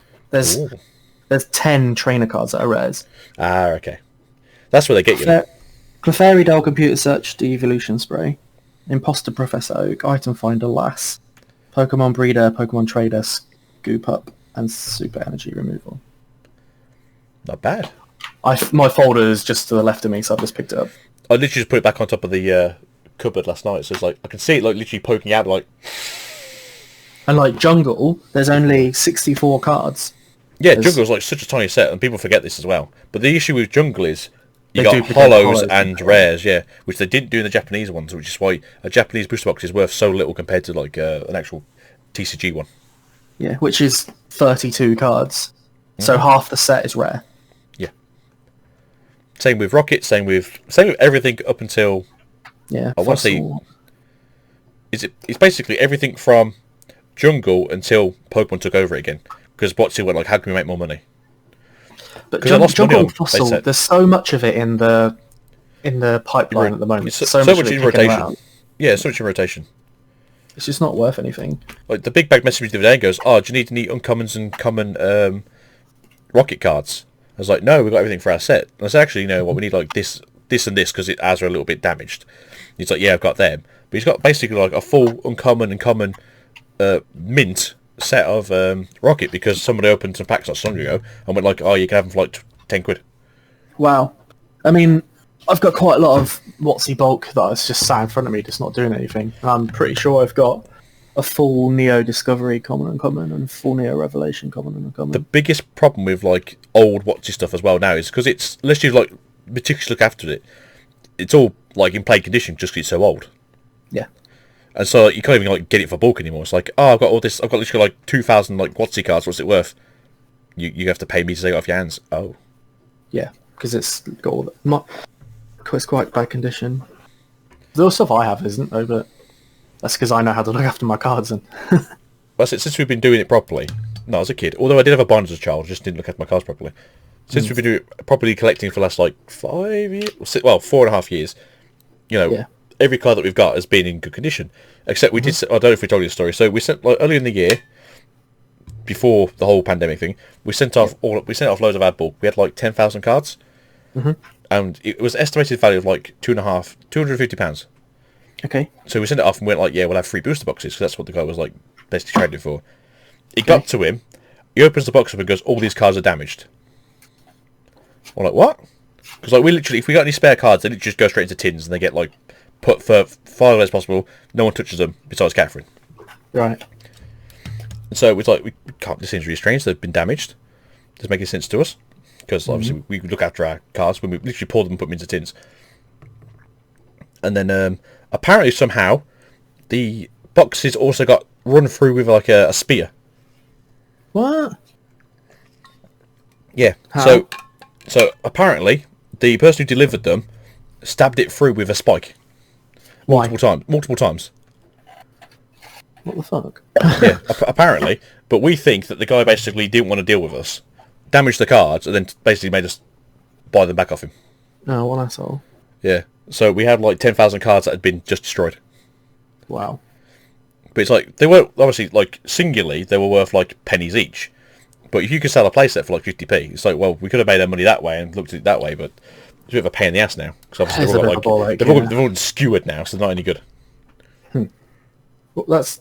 What a shame, though. I don't understand why someone would do that. Apparently he had a deal go bad, and he was being a bit of an arsehole to everyone that time. Oh, he's one of those. Yeah, it's one of those. Apparently someone stole over £1,000 worth of graded cards off him. Apparently. Well, And then he wouldn't get back to me for like a week. It's like, you've had our stuff for a week, and then he just turned around and goes, oh, it's all damaged. It's like, oh, that's suspicious after a week. yeah, that's weird. It's like, oh, if you need, I'm not going to hold it, so it's either going to go in the bin or you need to buy it back off us. And we didn't know how damaged it was at the time because he wouldn't send us any photos. So it wasn't until we got it back and basically saw like what happened. It was like, oh, apparently the postal service did this a week ago. Okay. Doesn't sound like something the postal service would do, but No, well, we went through like Post to Go, yeah. and then we tried to like basically claim our stuff back from them, saying like, hey, look, apparently you've damaged this, and they were like, oh yeah, we'll pay for one box. It's like, you damaged 3 boxes. Huh. I'm like, oh, we wouldn't damage all 3. It's like, oh, what? You admitting to you damaged at least 1? Because they basically said, oh yeah, we'll give you the price of the box. So the box was like £85 or something per box. And we said, yeah, okay, we'll do that then. And it's like, okay, this is what we owe. This is what we're going to pay you. It's like, oh, and you've damaged 3 boxes. And it was like, from the start, we said that like, you damaged 3 boxes. And for literally a month, they were like, oh, no, we don't know anything about the other 2 boxes. It's like, what? Okay. Ignorance is bliss, eh? Yeah. That's it. So we don't know who damaged them. We don't know why they got damaged. They don't know how they got damaged. All we know is they're full of holes and they were worth nothing. Oh, great. What sets were they from? Everything from Sun and Moon. So it's basically literally all of our bulk from Sun and Moon, like 10,000 cards. Wow. How frustrating. And he says to us like, oh, some people literally just send them like loose in a box and they get like all banged around, but they're not as in bad condition as these cards. It's like, what are you smoking? What are you on? What are you being an arsehole? I'm not going to say his name because it's not cool, but yeah, she tried to she wanted to do something with him a couple of weeks ago because he was doing stuff. Because is it really worth trusting this guy after he did what he did to our stuff? Yeah. And she was like, oh, maybe it wasn't him. It's like, even if it wasn't him, the fact he was like so weird with us for like a week and a half, 2 weeks, just he ain't worth dealing with. You can tell me off the call later who it was. Yeah, I should probably tell you who it was just so you don't. So I know not to avoid him. Yeah. It's like, you seem like a really nice guy because I took it from quite a lot in the like the Facebook groups, but then once this happened, it was like, I'm not sure anymore. I feel bad for you that that's happened. That's quite a shame. We've had like such weird things happen to us like with Pokemon. It's like such a distant like genuous like franchise at times when it comes to, like the secondary market. Yeah. Like before we moved into this place, we bought a bundle from someone for like 60 quid. Mm-hmm. We went through like the proper routes, so we did like the PayPal like service. Yeah. So it's good. Yeah, goods and service. So it's covered. That's it. Goods and services. So basically, it was covered. But because he had tracking information on it somehow, that he'd sent it, even though he sent it signed for delivery, it never turned up at our place. We lived there at the time for like an extra like 6 weeks after this happened. It never turned up. We said to him, "Hey, look, it's never turned up," and like basically blocked us everything. Wow. Yeah, so we couldn't even get like the information to send to PayPal. That's disgusting. So yeah, they just turned around and went like, "Oh, you need to get in contact with the seller." It's like, we can't. It's literally blocked us. Like, oh, there's nothing we can do then. That's pathetic. Yeah, and then when we moved here, I was looking at buying some of the Neo stuff because I just love like Gen 2's like one of my favourite generations. So I looked at buying a Heracross. Yeah. And I brought a Heracross from this guy, and I brought a Yanma from the guy. Mm-hmm. And the Yanma's like perfect condition, looks great in the binder. The Heracross comes, it's smaller than a Yu-Gi-Oh card. And I'm like, dude, this is a fake card. Like it's the wrong hollow. It's wrong hollow. It's the wrong size, and like it just doesn't feel correct. And like when you hold it up to the light, you can see through it. I was like, it's like basically like it's ticking all the boxes for a fake card. No, it's a real card. I was like, I mean, it's literally a real card, isn't it? I can tangibly touch it. That's the only thing real about it. I agree with that statement. It's a physical object, but it's not a real Heracross card. It's the wrong size. I got the Heracross card, and I got the one he sold, like the Yanma he sold. We put them next to each other. You can see like the difference in them. Overlaid it so you can see like the difference, like the edging. You know, there's like a big L shape around the card. I said like, you know, 2 cards from the same set will not be this much difference. No, I'm not taking it. And then finally, after about a week and a half trying to like get him to sort of like say, hey, look, I'll happily send you the card back, whatever. It was like, I'll only accept it if you send it next day, postage, signed for like the biggest like Royal Mail one they do. Mm. It's like, I think it was going to cost like $8.50 or something to post it back. The card it cost for like £3. It's like, yeah, not really that interested. It was like £3 for the card. It was like £1. It was like £1.50 postage, and then it was like he was like, yeah, I'm not going to do it if you send it back like first class, signed for, express delivery with bells on. It's like, okay, whatever. And then trying I would have cut it in half and sent it back to him. And then trying to like get like PayPal to like intervene there was like just all because they obviously because he turned around and said like, oh yeah, I'll take the card back. They were like, you got to send it back to him then. It's like, yeah, but I'm not paying like the £8.70 he wants me to pay for the postage, which is worth more than what the card's worth. Yeah. For him then to maybe not pay me. And then to sell it to somebody else. And then sell it to somebody else. Because apparently with eBay, if you like tell people, oh, it's a fake card, which is what we did, we showed them pictures and like did the same thing to them. And they're like, oh, we can see there's a difference in size. But because the person you talk to on the other end probably isn't, you know, a keen TCG player, Like, it doesn't mean anything to them. It's like, yeah, it's a card. What's wrong with it? Oh, it's slightly Yeah. smaller. Maybe it's just a misprint. It's like, no, it's not a misprint. That's one thing I found since I've started selling things on eBay. I'd had quite a good run, and I made a little bit of money. I got rid of some cards that I did or didn't want, and etc. Until quite recently, where I sold a gold Lunada and gold Sol Galeo promo cards from Hidden Fates. They were both listed for whatever they were listed for. I can't remember. And the person, one person wanted both of them, and they messaged me, "Look, will you do them both slightly less?" But I'll pay postage separate for both of them, but you can send them together. I was like, okay, yeah, fair enough. Like That just sounds suspicious. I was like, okay, well, you're going to pay. So they paid, and they paid straight away, and I posted them the next day. And I watched it, and it got delivered, and they messaged me, and they said it's not been delivered, and I was like, well, it has. And they're like, well, it hasn't. I'm like, yeah, so many people now, like, the Facebook group's like, it got signed for by the postman, and I wasn't in, and my cat took it to the litter box and peed all over it. Can I get my money back from eBay and the post office? It's like, what? yeah. No. So they put a claim in through eBay, and they've sided with them. So I'm Yeah. now out of pocket because of them, because they've claimed. But I know that they'll get the card. They've got the cards, and what will happen is they'll then sell them on for more. My funniest experience with Pokemon, and I don't know if it was the guy who I brought it from screwed me over, or if somebody in between knew what they were and changed them out because they were WotC cards. Yeah. And so basically, we got a letter that was opened, and it had it was meant to have some WotC cards in there, but when we opened it, it was full of Doctor Who cards. Okay. So we messaged the guy going like, "Hey, look, I don't know what you know, but we've just received your parcel. It's literally been like eaten by a dog, but it's just full of like Doctor Who cards." And he's like, "Oh, that's strange. I don't even like Doctor Who." That's weird. Yeah. And we're like, "Okay, what post office did you use to send the cards off?" And he goes, "Oh, I didn't. I just stuck them in a letterbox." I was like, "You've literally sent like £50 worth of WotC cards in a letter that you put in a post box." Yeah. Yeah. Okay. It's like people just don't understand, do they? No, and it's like, okay, so these are just old rare cards anyway. Yeah. You were kind of being a bit of a funny arsehole with me because you wouldn't like meet me halfway on some things, but like, you know, fair enough. You've got a price in mind. You got a price in mind. And then this happens, and then it's like, all right, so because you haven't like got any evidence of what you sent us or any evidence of postage, when we tried to like go through the post office and say, hey, look, we think some of our stuff's been taken, because it was obviously just done for a post box. It's like, yeah, we can only give you like the value of its worth in stamps. Wow. So we got like £20 worth of like first class stamps, which is like 18 stamps, I think.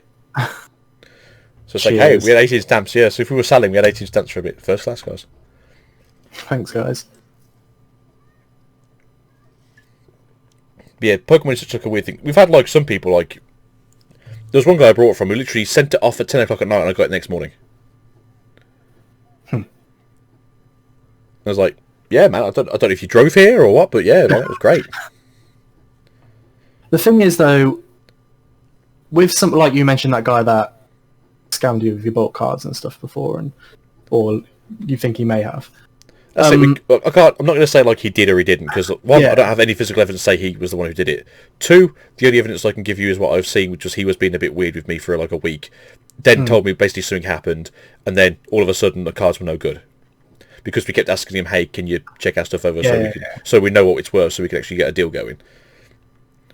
So these are like some situations you see on some of the forums and some of the pages where people do get scammed quite hard. But what all everyone seems to forget is they've got your address. Yeah. That person knows where you live. Yeah. Like this lady that scammed me out of these two cards, I have her address. You know, That's the thing I always find really weird. I mean, obviously it depends like how much are you kind of a, in brackets, a butthurt person.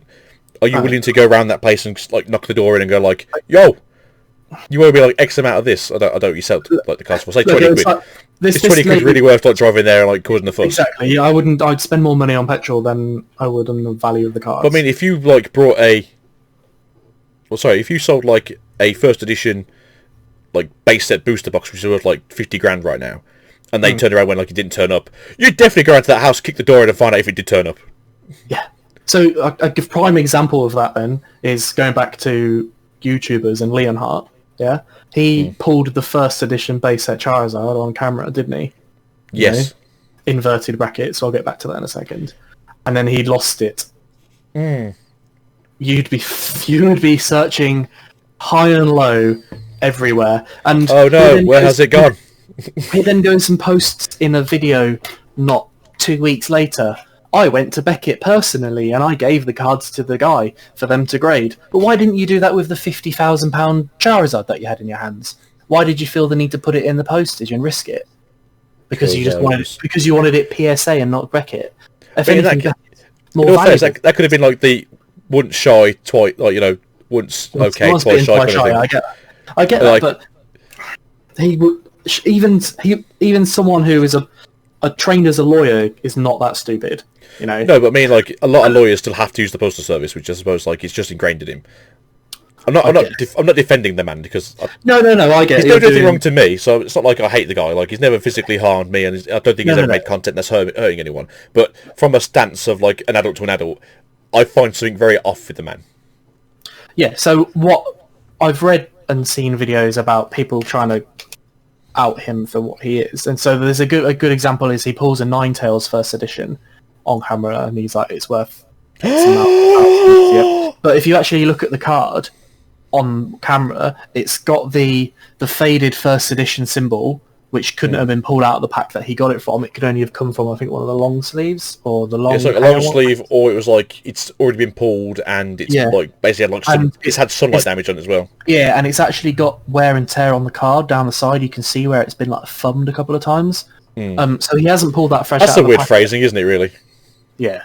But you know what I mean. It's perfectly like fine for the terminology because it's literally what you're doing with it. But if you say to someone like I thumbed it, it's like what? Yeah. So it's quite apparent that he reseals packets to pull things for views.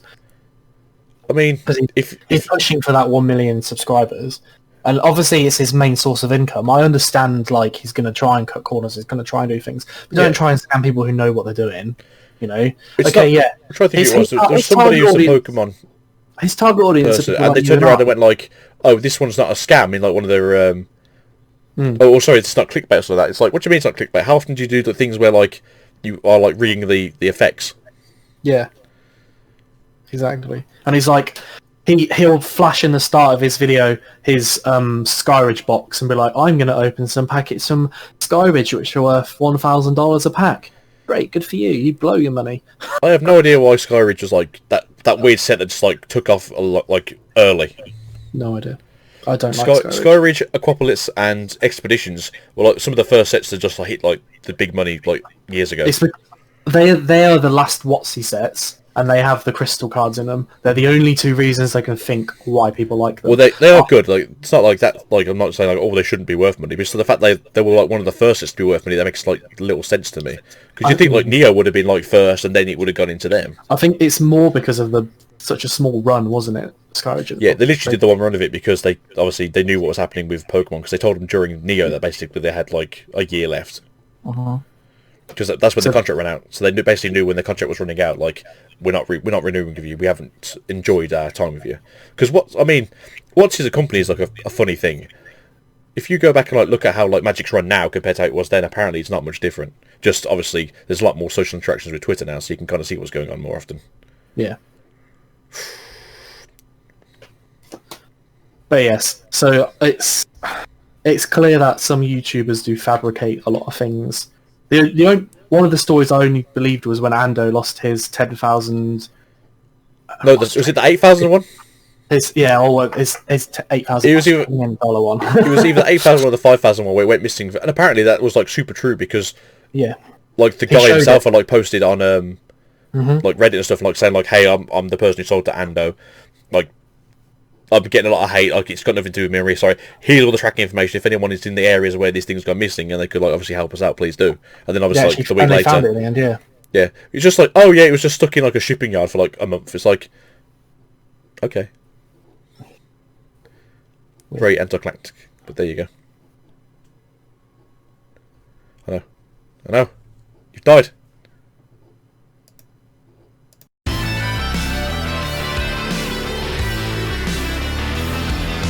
technical difficulties aside, where were we about Leonhardt being Leonhardt?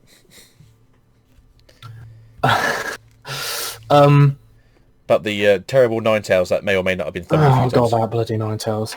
I think at the end of the day, like I understand why he does what he does.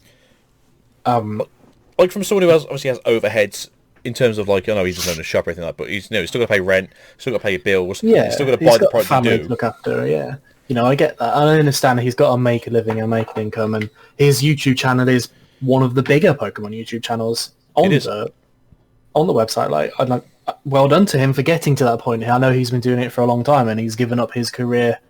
He's been doing it lore. officially for 4 years now, full time. Wow. So I mean, that in itself is crazy. I think he's been doing it for 6 years, and then officially went full time 4 years ago. So he's obviously doing well, but I think, So- well, hands up, I think like they used to, well, obviously know how YouTube works now. Thank you, Jake Paul and the other Paul brother who I can never remember. like Ad Logan. revenue used to flow in like a river. So if you made like 1 million views in a video, or you made like 500,000 views, you were guaranteed to get like $1,000. Yeah. And if he's making like 5 videos a week, or it makes, I think it's 4 videos a week now, it makes like, was it Sunday, Yeah, Monday, Tuesday, Wednesday? he's cut it down to 4, yeah. And like, you're guaranteed to make like $4,000 a week. So every month you're making like essentially 20 grand in dollars, which over here would have been, which would convert over here to something like, what's it, like 16, maybe 15. Yeah, roughly. Which I was still a good living. You're making that per month. Oof, you're making some good money. And then all of a sudden, like, your ad revenue gets taken away from you because you're making content that's aimed towards children. So you can't advertise it for children anymore. So then that goes, obviously, then you lose some of your viewer base because they can't find you anymore. And so instead of making like 500,000 views per video, you're making like 120, maybe 130. Your ad revenue goes down from like 1,000 per video to like maybe 100. And so now that's massive, yeah. instead of making 20 grand a month, you're now making $2,000 a month, or maybe less. You are going to have to cut corners in some way, especially since he wants to do a lot of the older stuff opening. Because I've never opened half the sets from the middle series. Like any of the Diamond and Pearl stuff I never opened. The oldest stuff I opened was for one of the Ruby and Sapphire sets, and then it would have been like like some of the black and white later sets, like I think like Plasma Freeze. Yeah, Plasma Freeze, yeah. So it's a good like, honestly, at least like 6 to maybe 10 years of Pokemon cards that I never opened. Wow. So seeing stuff like that, obviously getting open, it's like, well, I never got to open it, so I never got to experience it as a child into an adult growing up. So it's nice to see like what they were like back then. But I think one of my favourite stories from eBay when it comes to Pokemon cards is someone brought a first edition Shadowless base set booster box from Canada. Right. So when you go from Canada to America, they have to like basically probe everything. So no drugs, no alcohol, Yeah. no guns, no illegal substances of any sorts. So they opened the booster box and opened every single pack of cards. Oh my god. And it was a first edition Shadowless. This is a couple of years ago now, so they weren't worth like 50 grand then. They were worth like, I think like 10ish, like 8.5 to 10. Yeah. So yeah, the TSA or whoever it was that opened the boxes got this guy's future investment into a house or like maybe an apartment block or a mansion, and ripped it, basically turned it into like if 10 like it's 8.5 grand profit, well, item into like literally like pennies. Wow. Yeah, Unless of course there's a Charizard in there. Well, he said like they opened the cards up, and like, all the hollows been taken. Oh.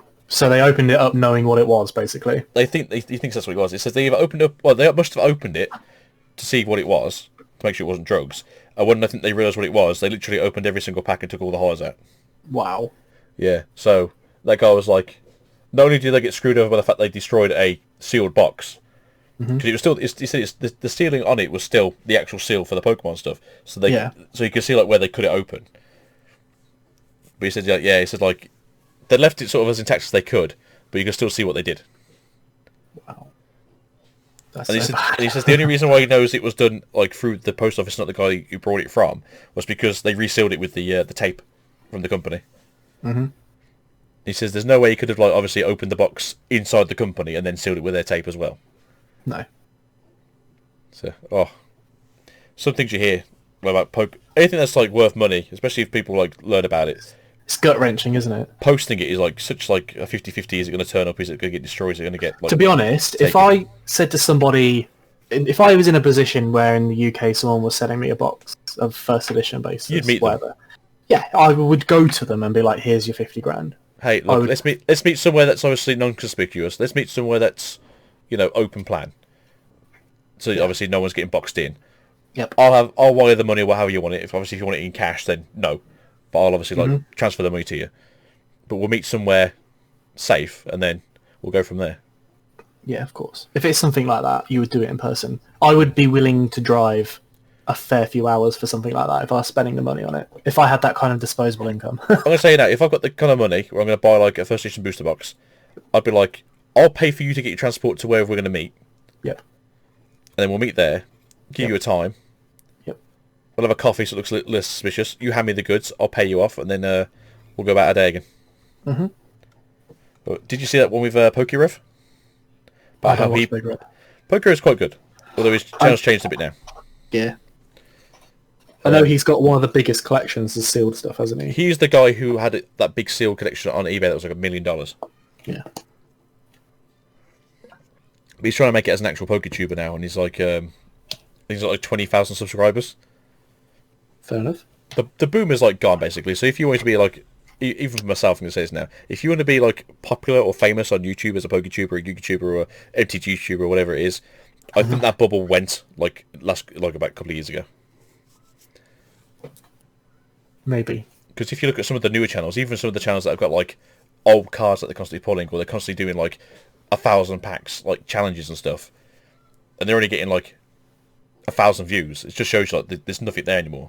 Like the people only damn algorithm, isn't it? That's why the algorithm's weird, and it's also people's attunement to a video is like really short as well. Like my average videos get like, but apparently though, there's actually a program you can use that actually like scans for all the code cards in your videos.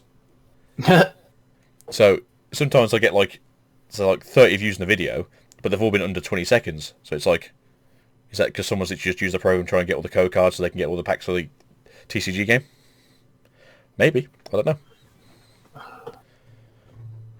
I'm just shaking my head. It's just it's very weird. Obviously, I did this very late. I should have done this like 10 years. I should have done this like 5 years ago when I thought about doing it originally.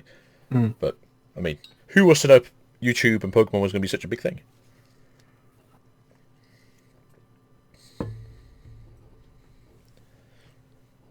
Someone obviously did, but not me.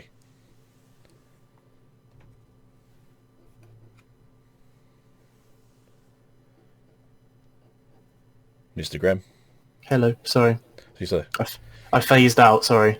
So I did ask you a question, so it's like... I'm sorry, I'm here. Go again. So say, who would have thought really that Pokemon and YouTube would have been an actual like big joint deal? I mean, it could have been. It could have been massive. I mean, it still is. Yeah, but it could have been so much more. You know, with YouTube being such a big conglomerate with so many things, like music, like the music market, for example. You think what they do with like music videos and streaming like things at gigs and all sorts. They could have done so much more with not just necessarily Pokemon, but say just with like Nintendo. Take for example, that's more like, Nintendo's fault though, because Nintendo's still got that old mindset of like, we'll do what we want to do. We don't really want to share. So, I mean, go on. I'll build a picture. So you're aware of Comic-Con, aren't you, in San Diego? I'm aware of all the different Comic-Cons. You're aware of it. So it obviously got cancelled this year because of COVID. And it didn't happen. And they did a weird one online, didn't they? Yeah, Disney Expo. So the DC Warner Brothers they did their own fandom themselves, which they streamed and has gone down really well. And was that last weekend or the weekend before? I remember. I think it was 2 weeks ago. So they announced like all the new games. They announced like the new series. So they showed the first trailer for the new Batman film about Robert Pattinson. They showed the trailer for both the Snyder Cut. The Snyder Cut, the Suicide Squad game that follows on from Batman Arkham, and then another Batman game which is completely unrelated. Gotham Knights, where you play as like Nightwing and Robin. I know a little about this stuff. I know the titles of things, but I haven't like watched any of the videos. So all this happened over the space of like a 2-3 day period, and they made so many views and so much like money from it, and they've got so many pre-orders, and people are hyping up about what to come.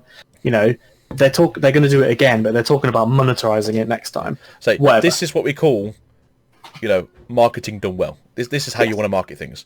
Exactly. Whereas I know what you're on about the Comic-Con one, which came out I think at the end of July. I think all the videos altogether pulled in less than 1 million views. Yeah, of course. And why? What's to say that like they didn't have E3, did they, in July or June, wherever it's supposed to be? Why didn't they do that with that's not necessarily Pokemon? a bad thing. No, we won't get into the politics of E3, but why can't Pokemon or Nintendo do something along that line and do like a 2-3 day? They've got so many entities. Like they've just done the thing for Mario a couple of days ago, didn't they? They do, but obviously I think how Nintendo like to do it is they like to do their like once a month thing. Well, they do their Nintendo House or what they call it, and then they do their directs. Yeah, that's the direct. So yeah, they do the Nintendo Direct for like their own stuff, and then do like an indie dev diary, and they do that like once a month just so there's content going, which I think is perfectly fine from Nintendo. But if you didn't know, Nintendo have a very weird clause with their video games that you have to be partnered with them so they don't sue you if you stream their stuff on online. I didn't know that. Yeah, so if you are a Nintendo tuber, you have to give them 25% of your ad revenue to do it. Oh.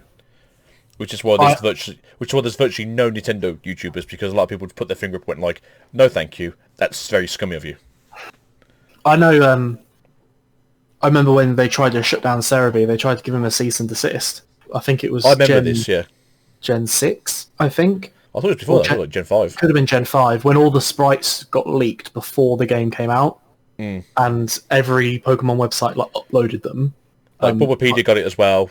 Yeah, Cerebi got it. Bulbapedia, Cerebi, Poke Beach, all the big main ones all uploaded it. The Smogon, they all uploaded it, and then Nintendo were just like, okay, mate, cease and desist. Here you go. You've got 2 weeks. You take it down, or we close your website. Excuse me. They all got that. Joe, obviously, for Cerebi, took it down, but he now works with Pokemon and Pokemon UK. Which I'm good. I'm happy about that, because I think, even though he is obviously a outside source, he's not an official Pokemon. Well, he wasn't an official Pokemon. He's still a journalist. He's done so much for the franchise that, if we ever go down in history, his name has to be somewhere on a plaque, just because of how much. Of course it will, yeah. Of course it will. I mean, maybe not him personally, but Cerebi.net will be on there. Yeah. And, I think they're kind of repaying that in a way by making Celebi a feature in so many things lately. So, like, Shiny Celebi and Zaruda in the new film. Shiny Celebi's in Pokemon Masters EX at the moment. I think they're looking at putting it in Sword and Shield soon. You can actually get one in game now. You can trade it in, but I don't think you can. Oh yes, you can. You get it from the movie, don't you?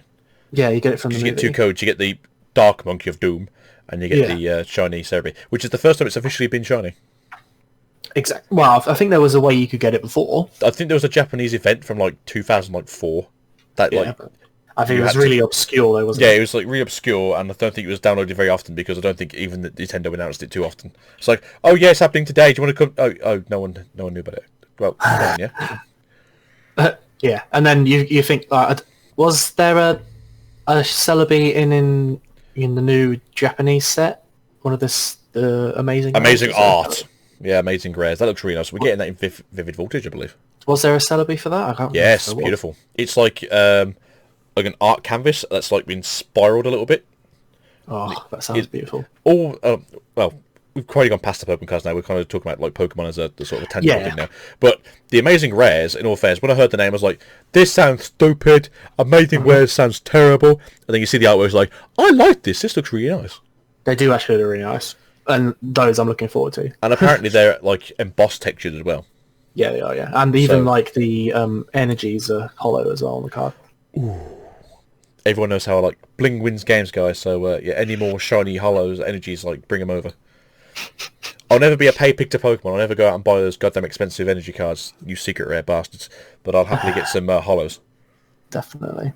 But yeah, so like the fact that he's done so much for what in however long he's done it. I think 99 his website started. Yeah, 99. I think at least 2000, because it's obviously Cerebi. So it was and if people didn't know, the reason why it's Cerebi and not Celebi is because he took it from the Japanese version of the name, which was Cerebi. Which apparently even like people who've been growing up on Cerebi for like literally 20 years or like 18 years, however long we're going for, don't know that reason. It's like, it's literally just the Japanese version of Celebi. Because Catherine asked me the other day, she's like, why is it Cerebi and not Celebi? It's like, because it's the Japanese version. It's like, well, why did you call it that then? It's because we only had the Japanese game then. Yeah. Exactly. Yeah, September 2000, I think he started. Just after Gen 2 or just before Gen 2? Just after. So I can't remember when Gen 2 came out. Just after, I think. Yeah, he's a hard-working man. Just to let you know, I have asked him to come on the show. Graham here is a friend of his, and he did try to get him on, but he says he's very busy, which, in all fairness, if you ever look at his website, definitely a busy man. Yeah, he's a very busy man. I don't think I'll be getting a 2-hour episode out of him. Let's just say that now. Probably not. But you can try. There's no reason why he wouldn't in the future. So if he gets time for half an hour, 20 minutes, 15 minutes, that's more than most people will get from him probably, so, definitely appreciate. Yeah. Try and get him before Crown Tundra comes out. Yeah, try and get him before. Well, it's either you want to get him before so you can see how excited he is for it, and obviously you can find out how much hard work he's got putting into like preparing everything, because I don't prepare anything, as you can probably tell for these episodes. It's just I go with the flow and hope for the best. But I feel like with obviously news coverage and a continuous like support within like Cerebi, you probably got to put so many things in place just so you can just throw it into it. Yeah. Like he can't just turn up and go like, this was a TM here, and it was number 7, and it did this. Like, yeah, you can't get away with doing things like that. So I'm pretty sure there's probably a page structure already he's got like laid out with like new TMs, like what Pokemon have returned, like the area layouts, everything. So he's probably all ready to go. Just has to input the keywords and numbers. A lot of it's like just pre-planning. algorithm based. Yeah, pre-planned. He gets it set up. Like sometimes he shows me some of the things he's done before he posts it and stuff. So like he's like, this is what I've got ready. He's like, this is what I've got. I just need to get the code from the game. He has a team of people that help him do it as well. It's not just him. So, well, now yes, obviously, but back in the day, I think it was pretty much back in the day. It was just him. Yeah, I don't think he knows necessarily how to data mine. Like he has people that do that for him and stuff. So I've tried to learn how to data mine. It's a skill within a skill. Yeah.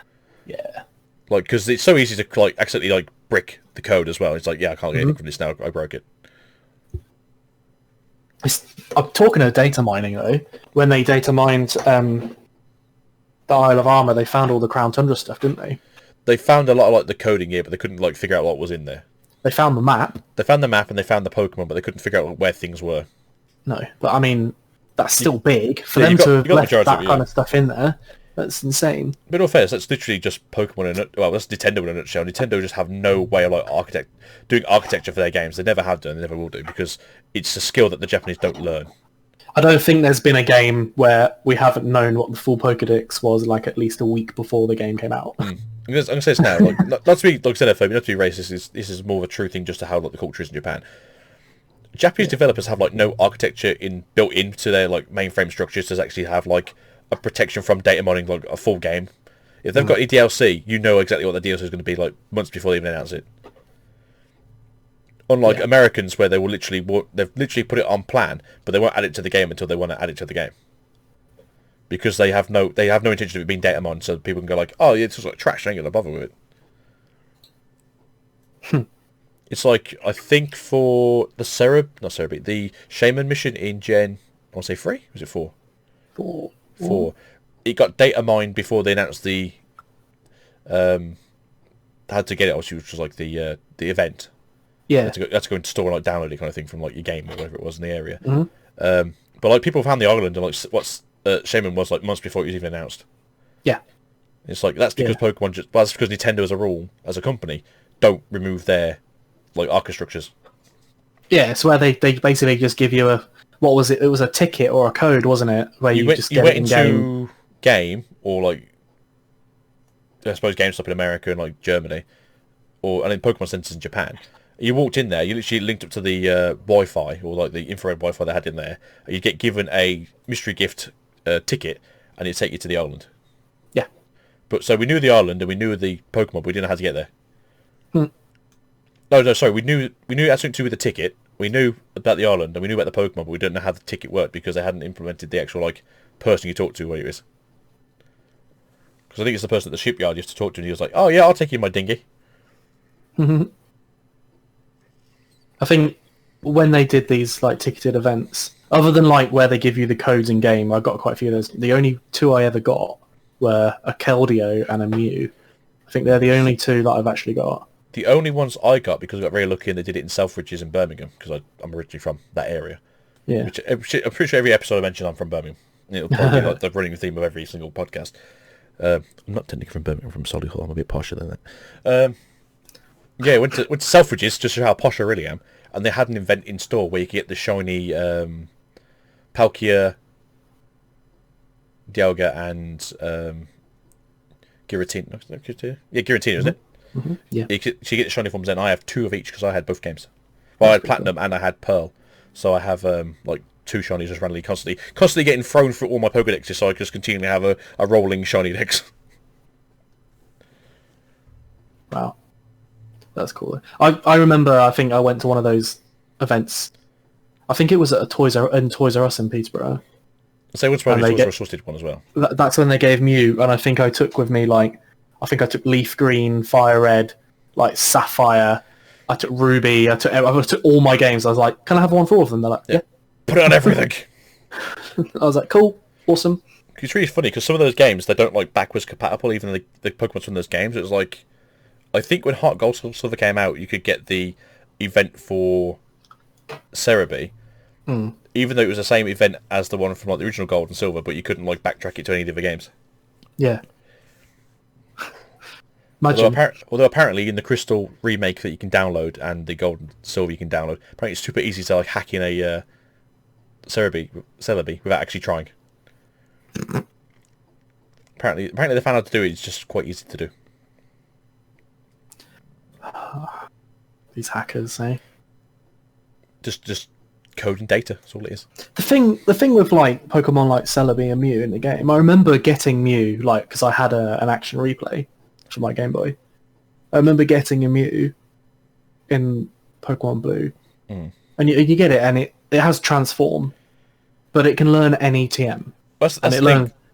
can learn a couple of moves. So everybody's Mew just had like Psychic, Surf, Thunderbolt, and like Ice Beam or something along those lines, because it had a base 100 in all the stats as well. And you're like, oh, great. The most competitive Mew back in the day was Blizzard, Psychic, I think Thunder or Thunderbolt, because I don't think Thunder was a TM back then, and it would have like Rest or something like that. Yeah. And then that stayed competitive then till like Gen 3, when you went like the really tanky build. Gen 3 was when I played quite a lot of competitive. I remember I didn't play any competitive in the first 2 games. I played a little bit in like 3 and 4. Tried to be competitive in Gen 5 and got smashed by someone hacking things in, which made me very sad. Yeah, didn't bother too much with 6. Did a little bit with 7 online, and then I was going to do the same thing with 8, but basically just ran out of time because life changes. Between 7 and 8, I became a father. So yeah, see, like I would do for 8, but the thing is, I would want to use my favourite Pokemon. I wouldn't want to use Pokemon that everybody uses. And but competitive doesn't mean fun. Exactly. You know, and I wouldn't get to like Master Ball League or whatever because I would get stuck around Gold, Ultra Ball League, whatever it's called, because like my Pokemon would limit where I would be able to get to because they're obviously not as great. I've said that for a while with Pokemon. Like, there's too many like things with Pokemon. It's basically that you just narrow it into basically like if you don't play these like 7, like if you don't play these like let's say 20 Pokemon, you basically are a terrible person because you're not going to win. And that's how I think Pokemon is like digressed itself into like if you don't play these 20 to 30 Pokemon, are you even really? Are you just being a joke? Yeah, you're just wasting everyone's time. Yeah, it's like well no, I don't like all the top 30 Pokemon because they're awful. Unfortunately, with the way that games and social media are at the moment, with things like Twitch, you know, and the internet, everybody's going to have the same teams and know what the best teams are because everyone's going to watch the same people play. I always say there's literally 3 teams for everything. There's the team that's the best.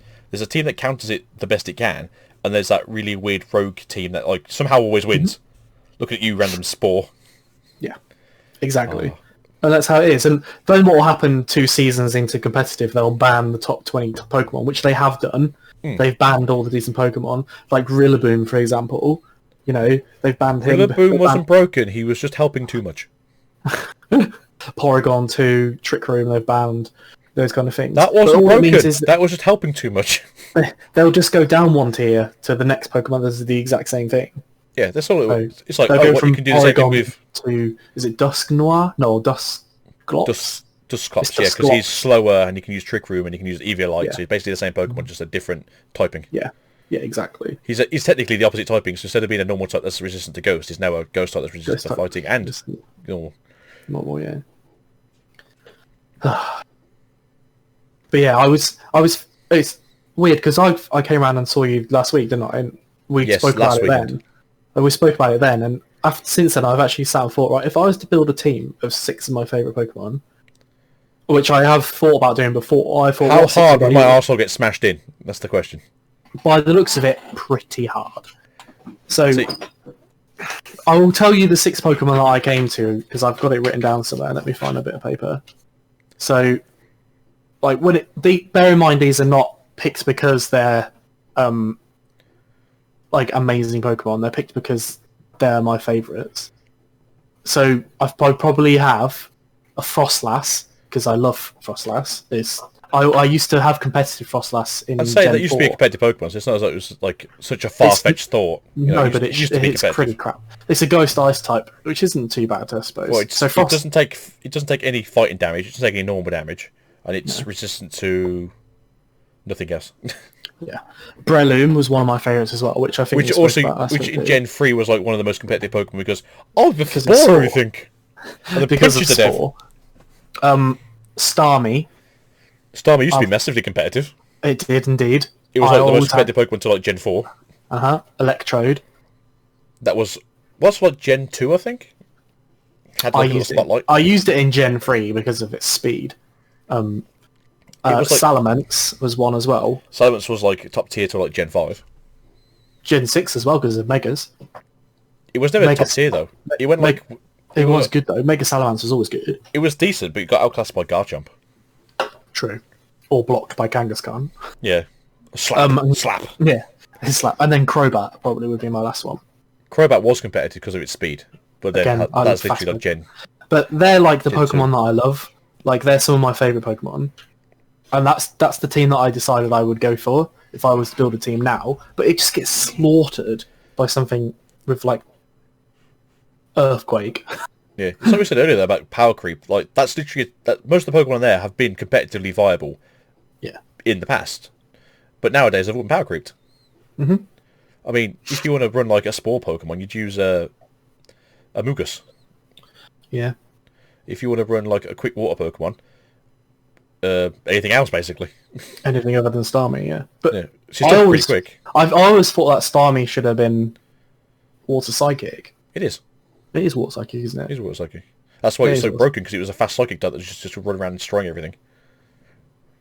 So It's let's like, have a oh look, I have a Trantar. Yeah, you're also still weak to water. But it can also learn Thunderbolt. It can learn Thunderbolt, it knows Psychic, it knows all of the water moves. So normally you use Scald because you don't want to trust Hydro Pump. And then you'd have like Rest or something called like Recover as its last move, just so you didn't get... Oh, well, no, technically you'd use Rapid Spin. Yeah.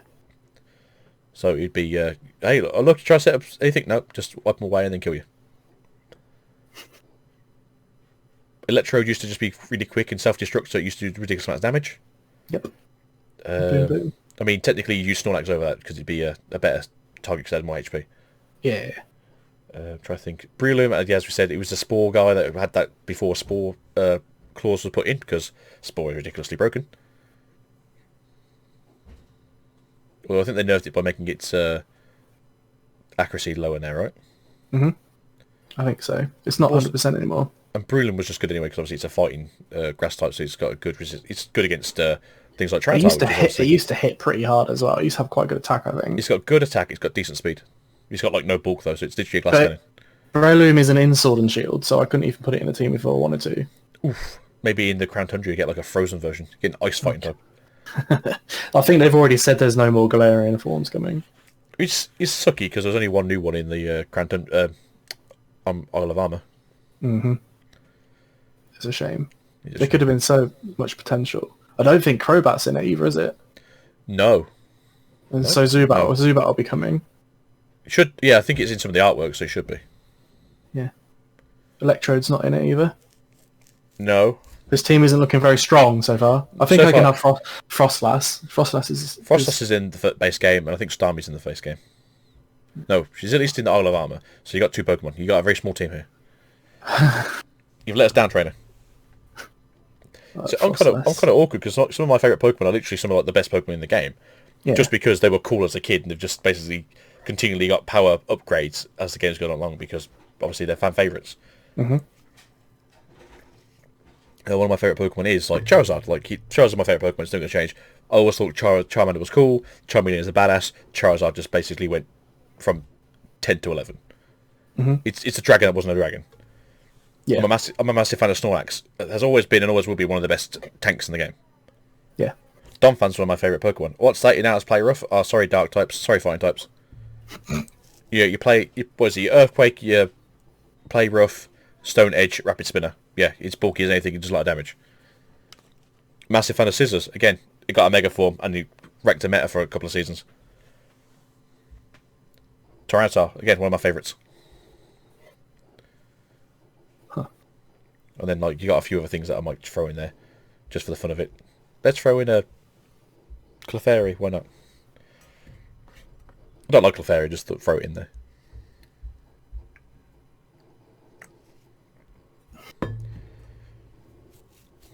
Clefairy. Clefairy. That was originally Ash was supposed to have a Clefairy in the cartoon, wasn't he? Not a Pikachu. Did you know that?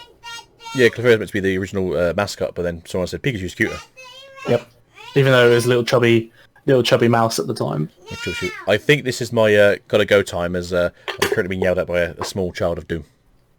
That's fine. I appreciate we've been on for a little while. So we've been trying to get this set up for, I think it was like half an hour before we started, then we had an hour and a half, then we had like a 15-minute recess while trying to resort the system, and then we had another half an hour. So, yeah. I think it's time I let you go and actually have a rest. No worries. It's been good. Thank you for coming. Anytime.